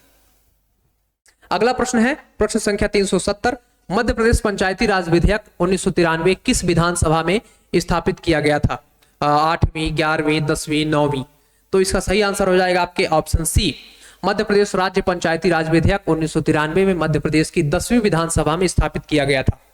कौन सी विधानसभा थी आपकी? तब 10वीं विधानसभा में स्थापित किया गया था। मध्य प्रदेश की 10वीं विधानसभा का कार्यकाल 1993 to 1998 तक था, जबकि मध्य प्रदेश की पंचायती राज अधिनियम 23 दिसंबर 1993 को पारित किया गया था। इसे 25 जनवरी 1994 को लागू किया गया। तो हमारे यहाँ कब लागू किया गया? आपके 25 जनवरी 1994 को पंचायती राज व्यवस्था लागू की गई, और इस समय पे आपके जो मुख्यमंत्री थे वो थे दिग्विजय सिंह। दिग्विजय सिंह इस टाइम पे आपके क्या थे? मुख्यमंत्री थे। इन्हीं के समय पे आपके पंचायती राज विधेयक जो है तो मध्य प्रदेश में पारित हुआ था। ये 10 साल तक लगातार मुख्यमंत्री रहे। इसके बाद अगला प्रश्न है प्रश्न संख्या 371। मध्य प्रदेश में आधुनिक सचिवालय कब गठित किया गया? मध्य प्रदेश का आधुनिक सचिवालय कब गठित किया गया? तो इसका आंसर हो जाएगा यहां पर आपके ऑप्शन सी, आधुनिक सचिवालय का गठन नवंबर 1956 में किया गया। यह सचिवालय भोपाल में स्थित है।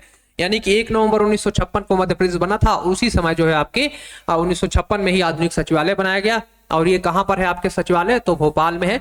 सचिवालय को सरदार वल्लभ भाई आपके वल्लभ भवन के नाम से जाना जाता है। हमारे यहाँ का जो मध्य प्रदेश का सचिवालय है उसको किस नाम से जाना जाता है? वल्लभ भवन के नाम से जाना जाता है। प्रश्न संख्या 372। राज्य निर्वाचन आयुक्त की सेवानिवृत्ति आयु है। मध्य प्रदेश का जो आपका यहाँ पर राज्य निर्वाचन आयुक्त है उसकी सेवानिवृत्ति का समय क्या है? 65 वर्ष है, 60 वर्ष है, 70 वर्ष है, 62 वर्ष है? तो इसका सही आंसर हो जाएगा आपके यहाँ पर अलग अलग राज्यों में राज्य निर्वाचन आयुक्तों की सेवानिवृत्ति आयु अलग अलग है।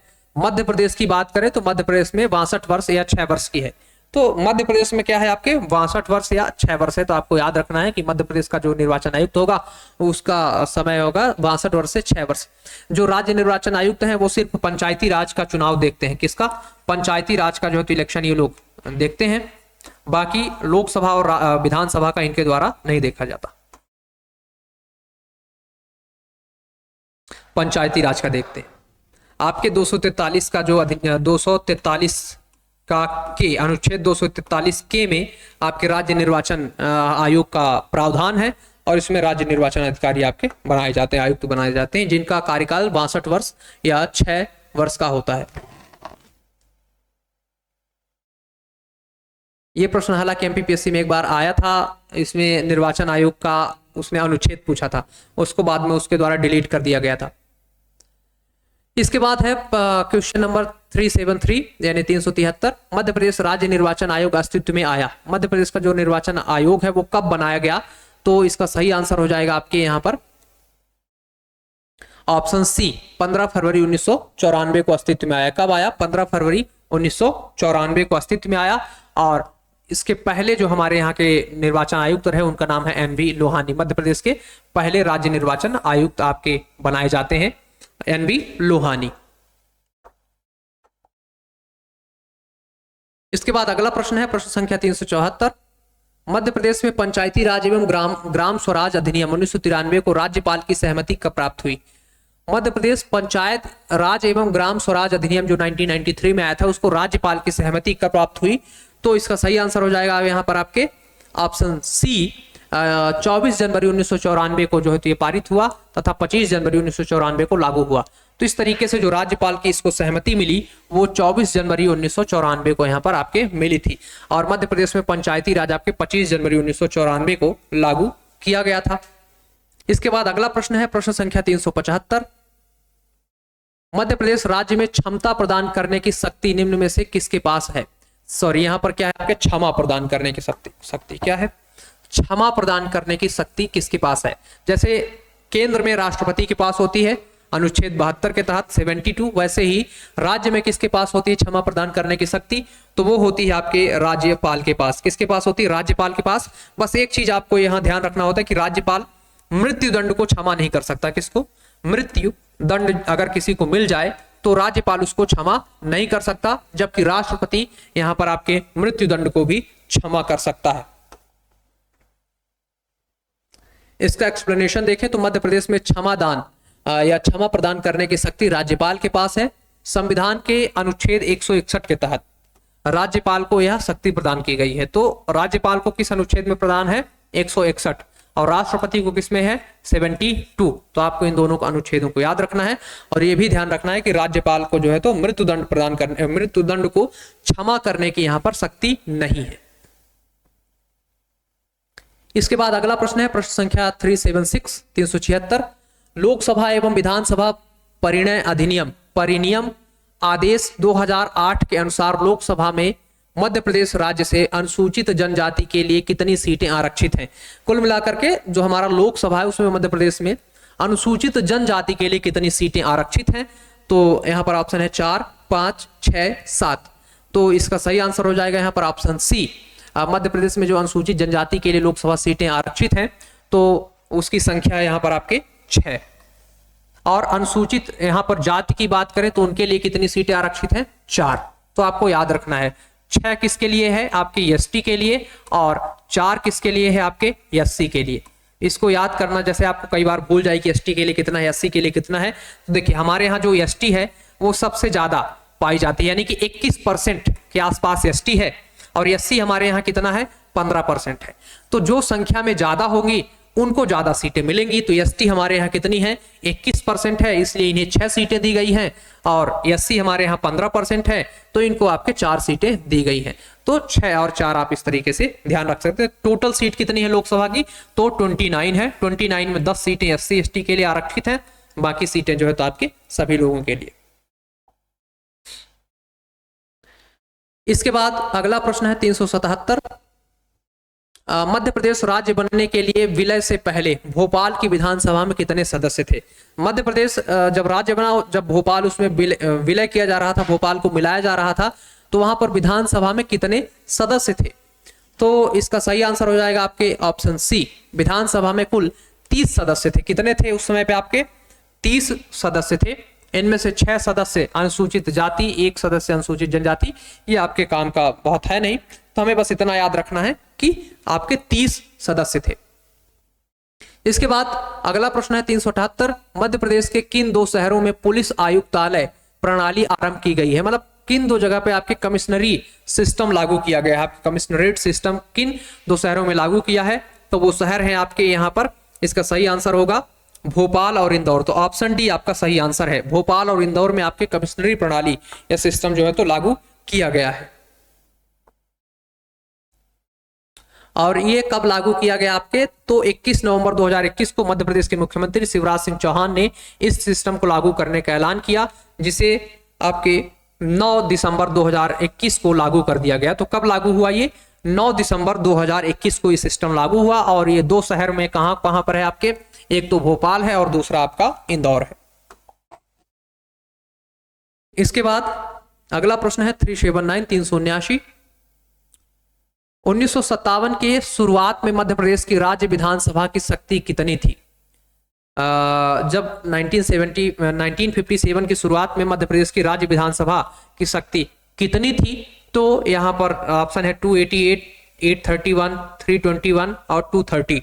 तो इसका सही आंसर हो जाएगा यहां पर आपके ऑप्शन ए। 1957 की शुरुआत में मध्य प्रदेश की विधानसभा शक्ति या कुल सीटों की संख्या 288 थी, 288। वर्तमान में कितनी है मध्य प्रदेश में, तो 200 आपकी 30 है।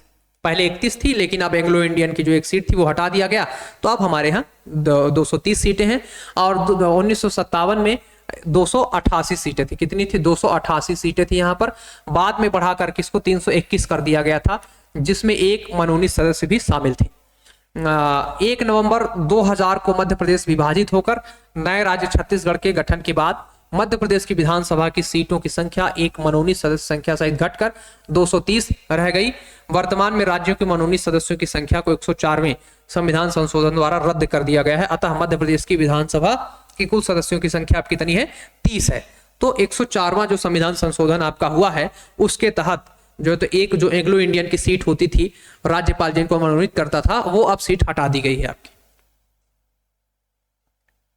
तो जब छत्तीसगढ़ विभाजित हो रहा था उस समय पे मध्य प्रदेश में कितनी सीटें थी, तो 321 सीटें थी। और 1957 में कितनी थी, 1957 में, तो उस समय पे 288 सीटें थी। इसके बाद अगला प्रश्न है, मंगू भाई छगन भाई पटेल ने मध्य प्रदेश के राज्यपाल का पदभार ग्रहण किया। यानी कि जब आपके मंगू भाई छगन भाई जो पटेल अभी वर्तमान में आपके राज्यपाल हैं, उन्होंने किस नंबर के जो है तो राज्यपाल जो है तो बने आपके, या पदभार ग्रहण किया। तो इसका आंसर हो जाएगा यहाँ पर आप सही आंसर ऑप्शन डी।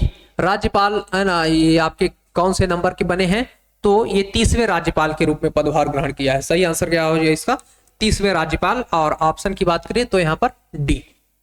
राज्यपाल भारत के किसी राज्य में भारत के राष्ट्रपति द्वारा नामित केंद्र सरकार का प्रतिनिधि होता है। ये किसका प्रतिनिधि होता है, आपके केंद्र सरकार का प्रतिनिधि होता है, राष्ट्रपति द्वारा ये नियुक्त किए जाते हैं। मंगू भाई छगन भाई पटेल वर्तमान में 2024 भारत के मध्य प्रदेश के राज्यपाल हैं, जिन्होंने 9 जुलाई 2021 को मध्य प्रदेश के 30वें राज्यपाल के रूप में पदभार ग्रहण किया है। और वर्तमान में अभी ये राज्यपाल भी हैं। तो मंगू भाई छगन भाई पटेल को आप लोग याद रखेंगे, 21 नंबर के हैं, 30वें राज्यपाल हैं आपके। इसके बाद अगला प्रश्न है, प्रश्न संख्या 381, निम्नलिखित में से किसने जबलपुर में उच्च न्यायालय के भवन का निर्माण किया था।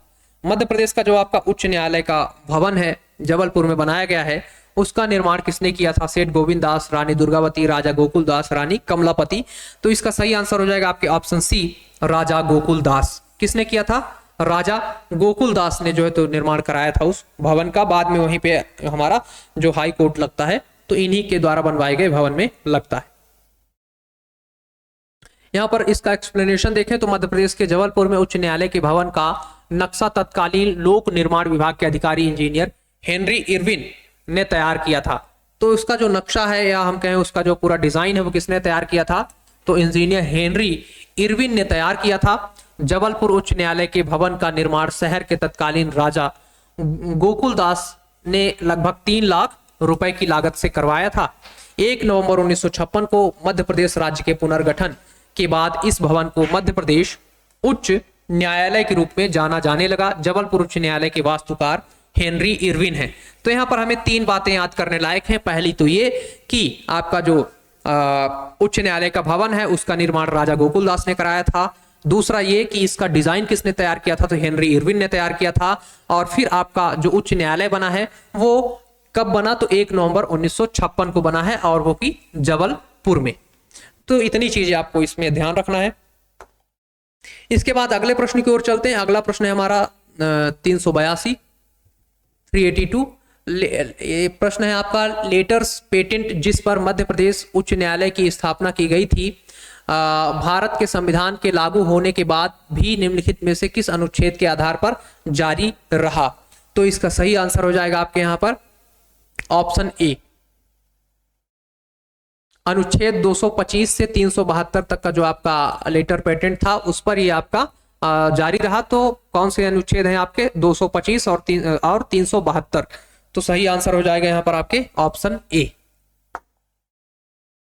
इसका एक्सप्लेनेशन देखें तो मध्य प्रदेश राज्य हेतु ब्रिटिश सम्राट जॉर्ज पंचम द्वारा 2 जनवरी सन 1936 को भारत सरकार अधिनियम 1915 की धारा 108 के अंतर्गत जारी लेटर्स पेटेंट के द्वारा सेंट्रल प्रोविंस एवं बरार प्रांत हेतु नागपुर उच्च न्यायालय की स्थापना की थी।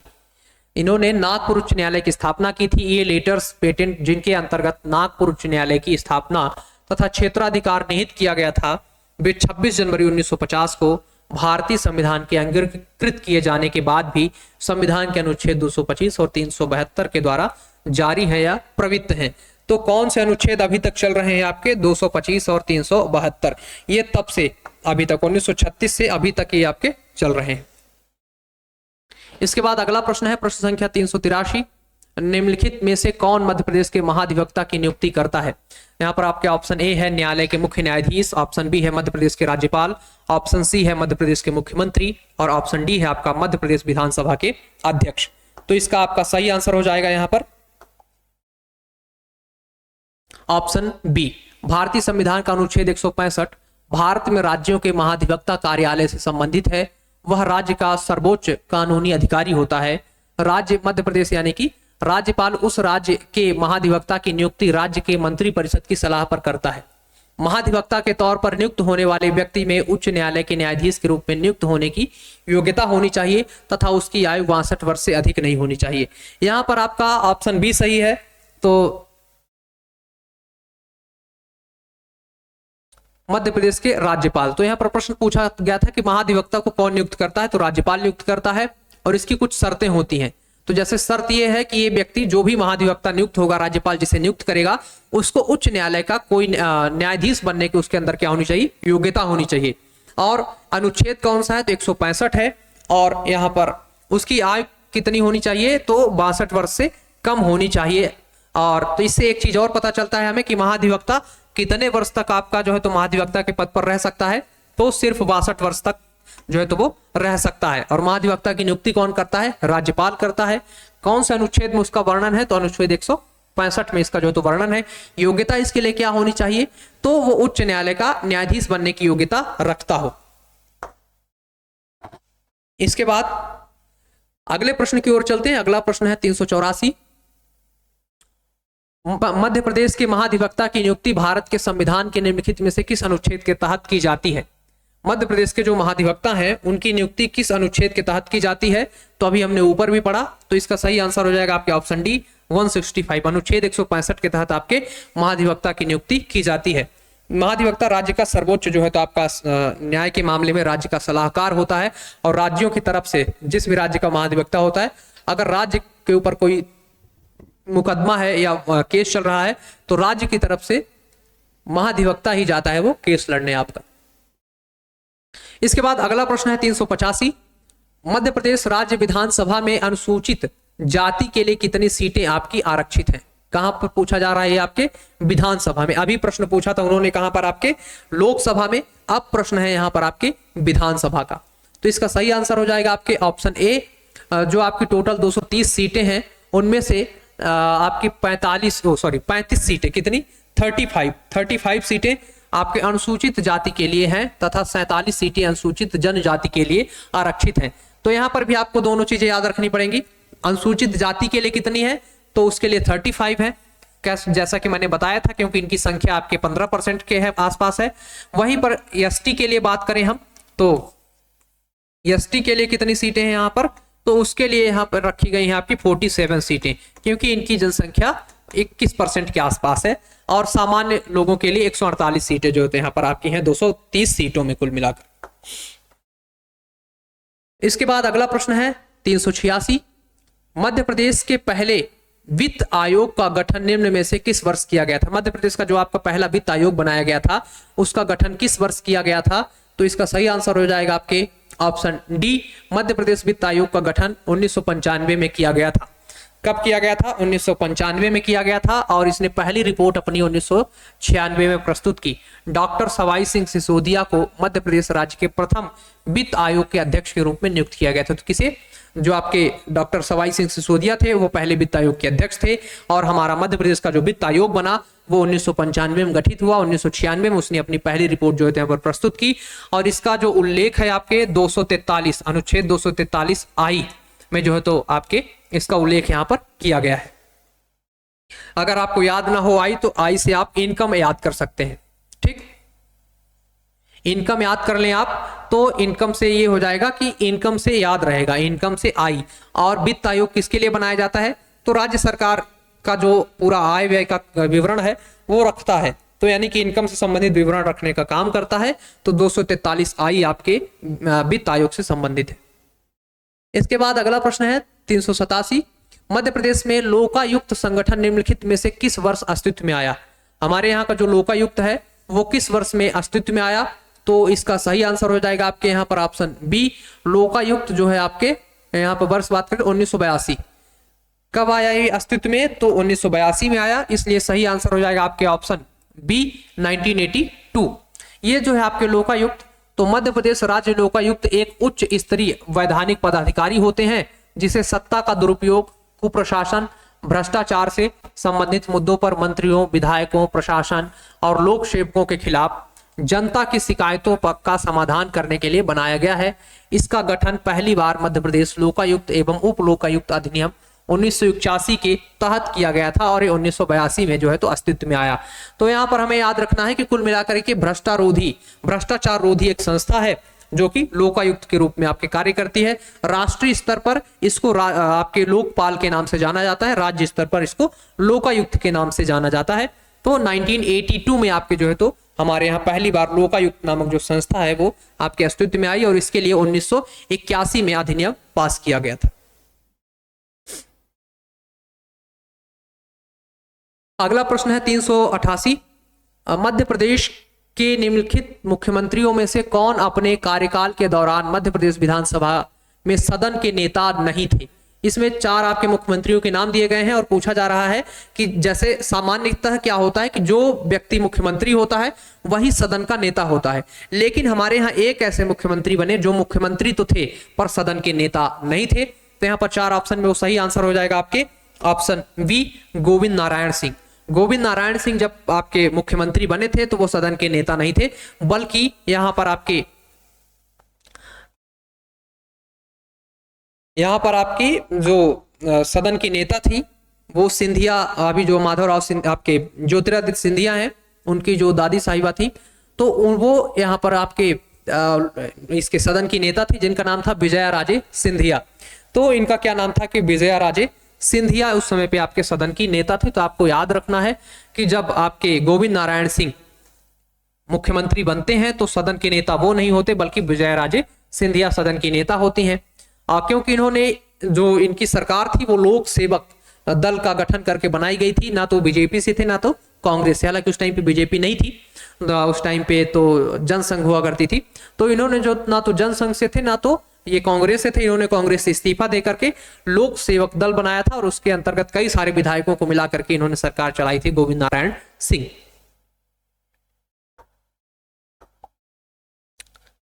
इसके बाद अगला प्रश्न है प्रश्न संख्या 389 मध्य प्रदेश में निम्नलिखित में से कौन सी जिला पंचायत की स्थायी समिति है? ये प्रश्न आपके एमपीपीएससी प्री 2022 में आया था। ये पूछा जा रहा है कि जिला पंचायत की स्थायी समिति इनमें से कौन सी जो है तो आपकी कौन सी है? तो यहाँ पर ऑप्शन ए है आपका सामान्य प्रशासन समिति, दूसरा है आप कृषि, तीसरा है शिक्षा। तो इसमें से बताना है कि कौन सी इसकी जो है तो आपकी स्थायी समिति है। तो इसका सही आंसर हो जाएगा यहाँ पर आपके ऑप्शन डी, जिला पंचायत में निम्न समितियां स्थायी होती हैं। तो सामान्य प्रशासन समिति, वित्त समिति, सामाजिक न्याय समिति, शिक्षा समिति और कृषि समिति। तो यहाँ पर जो आपके ऑप्शन दिए गए हैं जिनमें आपकी प्रशासन समिति है, कृषि समिति है, शिक्षा समिति है, तो ये तीनों समितियां क्या है आपकी स्थायी होंगी। तो इसका सही आंसर क्या हो जाएगा आपके ऑप्शन डी 1, 2 और 3। तो यानी कि 1, 2 और 3 तीनों सही है, तो आंसर डी होगा इसका। और वैसे टोटल कितनी समितियां होती हैं? 5 समितियां होती हैं। तो कभी अगर प्रश्न आ जाए इनमें से कि इनमें से कौन सी समिति जिला पंचायत की समिति नहीं है या फिर इनमें से कौन सी है, तो आपको पांचों के नाम याद रखना चाहिए। सामान्य प्रशासन समिति, दूसरा है वित्त समिति, तीसरा है आपकी सामाजिक न्याय समिति, चौथा है शिक्षा समिति और पांचवा है आपकी कृषि समिति। तो इन पांचों समितियों को आपको याद रखना है। जिला पंचायत में कितनी समितियां हैं आपकी? 5, और सभी ये समितियां स्थायी हैं आपकी। इसके बाद प्रश्न संख्या 390, निम्नलिखित में से कौन मध्य प्रदेश विधानसभा के सामयिक अध्यक्ष यानी कि प्रोटेम स्पीकर, अध्यक्ष और उपाध्यक्ष के पद पर रहे? यानी कि ऐसा इन 4 ऑप्शन में जो नाम दिए गए हैं, पूछा जा रहा है कौन से ऐसे व्यक्ति थे जो कि प्रोटेम स्पीकर और आपका यहाँ पर अध्यक्ष उपाध्यक्ष जो है तो दोनों रहे। आप प्रोटेम स्पीकर रहे हो, अध्यक्ष रहे हो और उपाध्यक्ष, इन सभी पदों पर रहे हो। तो इसका सही आंसर हो जाएगा आपके यहाँ पर ऑप्शन ए, रामकिशोर शुक्ल जो थे मध्य प्रदेश विधानसभा के सामयिक अध्यक्ष यानी कि प्रोटेम स्पीकर थे। कौन सी विधानसभा में? 10वीं विधानसभा में दौरान थे। और 7वीं विधानसभा यानी कि 7वीं विधानसभा में आपके ये अध्यक्ष रहे, और ये 4th विधानसभा जो थी आपकी उसमें विधानसभा के उपाध्यक्ष रहे। तो ये जो है आपके विधानसभा के उपाध्यक्ष भी रहे, अध्यक्ष भी रहे और प्रोटेम स्पीकर भी रहे। ऐसे व्यक्ति हैं आपके कौन? रामकिशोर शुक्ल। तो यहां पर सही आंसर हो जाएगा आपके ऑप्शन ए, रामकिशोर शुक्ल। इसके बाद अगला प्रश्न है 391, मध्य प्रदेश में सरपंच और उप सरपंच की अनुपस्थिति में ग्राम सभा की बैठक की अध्यक्षता कौन करेगा? यह भी प्रश्न आपके 2022 में एमपीपीएससी में पूछा गया है। अगर मान लीजिए सरपंच ना हो और उप सरपंच भी ना हो, तो अगर ग्राम सभा की बैठक होगी तो कौन उसकी अध्यक्षता करेगा? जैसे कि यहाँ पर आपके ऑप्शन ए है खंड विकास अधिकारी यानी कि ब्लॉक डेवलपमेंट जो आपके ऑफिसर होते हैं वो, ग्राम पंचायत का सचिव, या फिर ऑप्शन सी यहाँ पर है आपकी इस परियोजना हेतु ग्राम सभा की बैठक में उपस्थित सदस्यों द्वारा निर्वाचित संबंधित ग्राम पंचायत का कोई बुजुर्ग व्यक्ति, या फिर ऑप्शन डी है यहाँ पर इस प्रयोजन हेतु ग्राम सभा की बैठक में उपस्थित सदस्यों द्वारा निर्वाचित संबंधित ग्राम पंचायत का पंच। तो इसका सही आंसर हो जाएगा आपके यहाँ पर ऑप्शन डी, जो पंच होगा आपका उसको अधिकार होगा। खासकर उस इसमें जो 20 आपके ग्राम पंचायत में पंच होते हैं, उनमें से जो सबसे वरिष्ठ पंच होते हैं उनको ग्राम सभा की बैठक की अध्यक्षता करने के लिए कहा जाता है। तो सही आंसर हो जाएगा आपके ऑप्शन डी। अगर उप सरपंच सरपंच ना हो तो जो वरिष्ठ पंच होगा या जो पंच होगा उसके द्वारा ग्राम सभा की अध्यक्षता की जाएगी। इसके बाद अगला प्रश्न है 392 मध्य प्रदेश उच्च न्यायालय के निम्नांकित मुख्य न्यायमूर्तियों में से कौन भारत के उच्चतम न्यायालय में न्यायाधीश नहीं रहे हैं? न्यायमूर्ति ए.के. पटनायक, न्यायमूर्ति आर.वी. रविंद्रन, न्यायमूर्ति एस.के. झा, न्यायमूर्ति ए.के.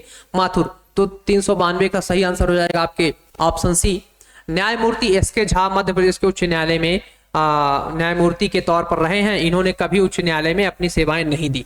तो आपके एस.के. झा कभी भी जो है तो उच्चतम न्यायालय में ये अपनी सेवाएं नहीं दी, यानी कि वहां के न्यायाधीश वगैरह ये नहीं रहे। तो सही आंसर हो जाएगा यहां पर आपके ऑप्शन सी, एस.के. झा।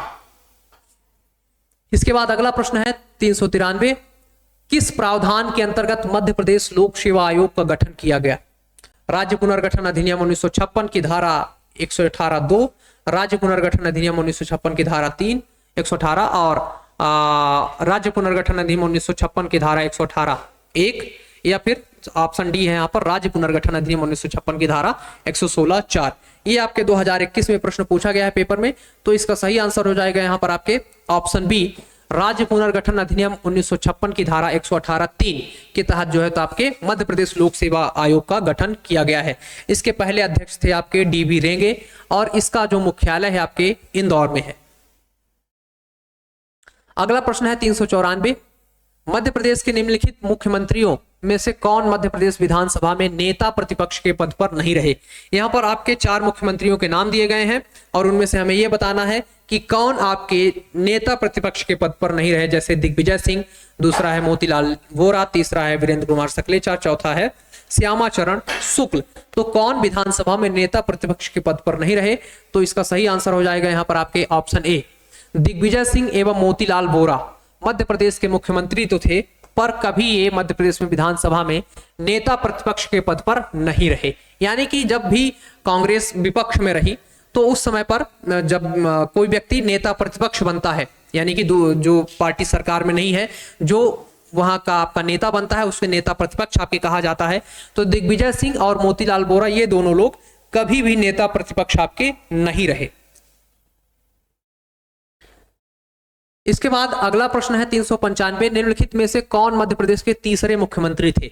मध्य प्रदेश के तीसरे मुख्यमंत्री कौन थे? जैसे पंडित रविशंकर शुक्ल, दूसरा ऑप्शन है पंडित द्वारका प्रसाद मिश्र, तीसरा है आपके भगवंत राव मंडलोई और चौथा है आपके कैलाशनाथ काटजू। तो इसका सही आंसर हो जाएगा आपके यहाँ पर ऑप्शन डी। मध्य प्रदेश के तीसरे मुख्यमंत्री श्री कैलाशनाथ काटजू थे। कौन थे आपके? कैलाशनाथ काटजू आपके तीसरे मध्य प्रदेश के मुख्यमंत्री थे। इनका कार्यकाल 1957 टू 1962 तक था। ये भारत के स्वतंत्रता संग्राम में भी भाग लिया था। बहुत फेमस एक आपका लाल किले का मुकदमा चला था, उसमें कैलाशनाथ काटजू ने वकालत की थी और ये स्वतंत्रता संग्राम सेनानी रहे। इन्होंने उड़ीसा और पश्चिम बंगाल के राज्यपाल के रूप में भी अपनी सेवाएं यहां पर प्रदान की हैं। इसके बाद अगला प्रश्न है हमारा 396, निम्नलिखित में से कौन मध्य प्रदेश का राज्यपाल नहीं रहा? डॉक्टर बलराम जाखड़, श्री रामेश्वर ठाकुर, डॉक्टर भाई महावीर, न्यायमूर्ति अंशुमान सिंह। तो इसका सही आंसर हो जाएगा यहाँ पर आपके ऑप्शन डी। न्यायमूर्ति अंशुमान सिंह मध्य प्रदेश के राज्यपाल कभी भी नहीं रहे। इस प्रदेश के प्रथम राज्यपाल डॉक्टर पट्टाभी सीतारमैया हैं, जो कि 1956 से 1957 तक थे। वर्तमान में यहाँ के राज्यपाल मंगू भाई छगन भाई आपके पटेल हैं, जो कि कौन से नंबर के हैं? तीसवें नंबर के राज्यपाल हैं। इसके बाद अगला प्रश्न है 397 मध्य प्रदेश शासन में टोकन डिमांड के लिए मांगी जाने वाली एक मामूली राशि है। क्या टोकन डिमांड के लिए मांगी जाने वाली एक मामूली राशि है? विभागाध्यक्ष, भारत सरकार, विधानसभा या वित्त विभाग? तो इसका सही आंसर हो जाएगा यहाँ पर आपके ऑप्शन सी। मध्य प्रदेश शासन में टोकन डिमांड विधानसभा के लिए मांगी जाने वाली एक मामूली राशि है। ये क्या है आपकी टोकन जो डिमांड है वो विधानसभा में मांगी जाने वाली एक मामूली राशि। जब बजट पे आपका डिबेट होता है उसमें आपकी टोकन डिमांड जो है तो की जाती है। मध्य प्रदेश में एक सदनी विधानमंडल है, यहाँ विधान सभा उच्च एवं निम्न सदन है, यानी कि हमारे यहाँ मध्य प्रदेश में विधान परिषद आपकी नहीं है, यहाँ पर सिर्फ क्या है आपकी विधानसभा है। इसके बाद अगला प्रश्न है 398, डॉक्टर भगवत दयाल शर्मा ने मध्य प्रदेश के राज्यपाल के रूप में कितनी बार कार्यकाल संभाला है? आपके भगवत दयाल शर्मा पूछा जा रहा है कितनी बार वो आपके किसका राज्यपाल का कार्यकाल संभाला है? 1 बार, 4 बार, 2 बार या 3 बार? तो भगवत दयाल शर्मा मध्य प्रदेश के जो है तो आपके यहाँ पर डॉक्टर भगवत दयाल शर्मा मध्य प्रदेश के राज्यपाल के रूप में 1 बार 1980 से 84 तक कार्य संभाला है। भगवत दयाल शर्मा हरियाणा के पहले मुख्यमंत्री थे। उन्होंने भारतीय स्वतंत्रता संग्राम में भाग लिया था। अपने कार्यकर्ताओं के बीच भगवत दयाल शर्मा पंडित जी के नाम से प्रसिद्ध थे। डॉक्टर भगवत दयाल शर्मा को 1977 में उड़ीसा के राज्यपाल के रूप में नियुक्त किया गया था। इनका जन्म 28 जनवरी 1918 को हरियाणा के रोहतक जिले में हुआ था। तो हमें इसमें ये याद रखना है कि भगवत दयाल शर्मा हमारे यहाँ के राज्यपाल थे और वो 1 बार राज्यपाल रहे। और जो सबसे जरूरी चीज है वो ये है कि ये हरियाणा के मुख्यमंत्री भी रहे। सबसे जो प्रश्न पूछे जाने की संभावना ये होती है कि इसमें से कौन सा राज्यपाल किस राज्य का मुख्यमंत्री रहा, और इसमें से इस तरह के प्रश्न आते हैं कि कौन से राज्यपाल किसी राज्य के मुख्यमंत्री नहीं रहे। तो हमें याद रखना है कि भगवत दयाल शर्मा हरियाणा के पहले मुख्यमंत्री थे और ये बाद में मध्य प्रदेश के राज्यपाल भी बने, इसलिए इनका नाम हमें स्मरणीय है और हमें इनका नाम याद रखना आवश्यक है। बाकी जन्म कहाँ हुआ, क्या किया, ये कोई मतलब नहीं है। इसके बाद अगला प्रश्न है 399 मध्य प्रदेश भू राजस्व संहिता 1959 के अनुसार इनमें से किसके पास तहसीलदार नियुक्त करने की शक्तियां हैं? मंडलायुक्त, जनपद पंचायत, जिला कलेक्टर, राज्य शासन? तो इसका सही आंसर हो जाएगा आपके यहाँ पर ऑप्शन डी। जो राज्य शासन होता है उसके द्वारा आपके तहसीलदार की नियुक्ति होती है। आपने देखा होगा एमपीपीएससी की एग्जाम में आपके नायब तहसीलदार से जो है तो पद पर नियुक्ति की जाती है यहाँ पर, और उसकी नियुक्ति कौन करता है? राज्य सरकार के द्वारा की जाती है। राजस्व अधिकारी एक तरह से होते हैं। अगला प्रश्न है हमारा 400वां, डॉट डॉट को अमल में लाते हुए मध्य प्रदेश में एक नई ग्राम स्वराज प्रणाली शुरू की गई थी। मध्य प्रदेश, ऑप्शन है यहाँ पर आपके मध्य प्रदेश पंचायत राज एवं ग्राम स्वराज संशोधन अधिनियम 2011, दूसरा ऑप्शन है मध्य प्रदेश पंचायत राज एवं ग्राम स्वराज संशोधन अधिनियम 2001, और तीसरा ऑप्शन है मध्य प्रदेश पंचायत राज संशोधन अधिनियम 2016, या फिर चौथा ऑप्शन है ग्राम स्वराज अधिनियम 2001। तो इसका सही आंसर हो जाएगा आपके यहाँ पर ऑप्शन बी। मध्य प्रदेश पंचायत राज एवं ग्राम स्वराज संशोधन अधिनियम 2001 को अमल में लाते हुए मध्य प्रदेश में नई स्वराज प्रणाली की शुरुआत की गई थी, और अनुच्छेद 243 बी के तहत भारत में त्रिस्तरीय पंचायत की व्यवस्था की गई थी। प्रत्येक राज्य में ग्राम स्तर पर ग्राम पंचायत का प्रावधान यहाँ पर किया गया था। तो इस वीडियो में हम लोगों ने 301 से लेकर के 400 तक के महत्वपूर्ण प्रश्न कवर किए, जो कि आपके पिछले 30 वर्षों में मध्य प्रदेश में जो भी प्रतियोगी परीक्षाएं आयोजित की गई हैं उनमें एमपी जीके के जो प्रश्न आए हैं उनको इन 100 प्रश्नों में समाहित किया गया था। तो इसके बाद हम अगला वीडियो और लाएंगे जिसमें हम 401 से 500 तक के प्रश्नों को कवर करेंगे। तो इसी तरीके के महत्वपूर्ण वीडियोस को देखने के लिए आप सभी लोग चैनल को सब्सक्राइब करें तथा बेल आइकन को क्लिक करें। धन्यवाद, मिलते हैं नेक्स्ट वीडियो में।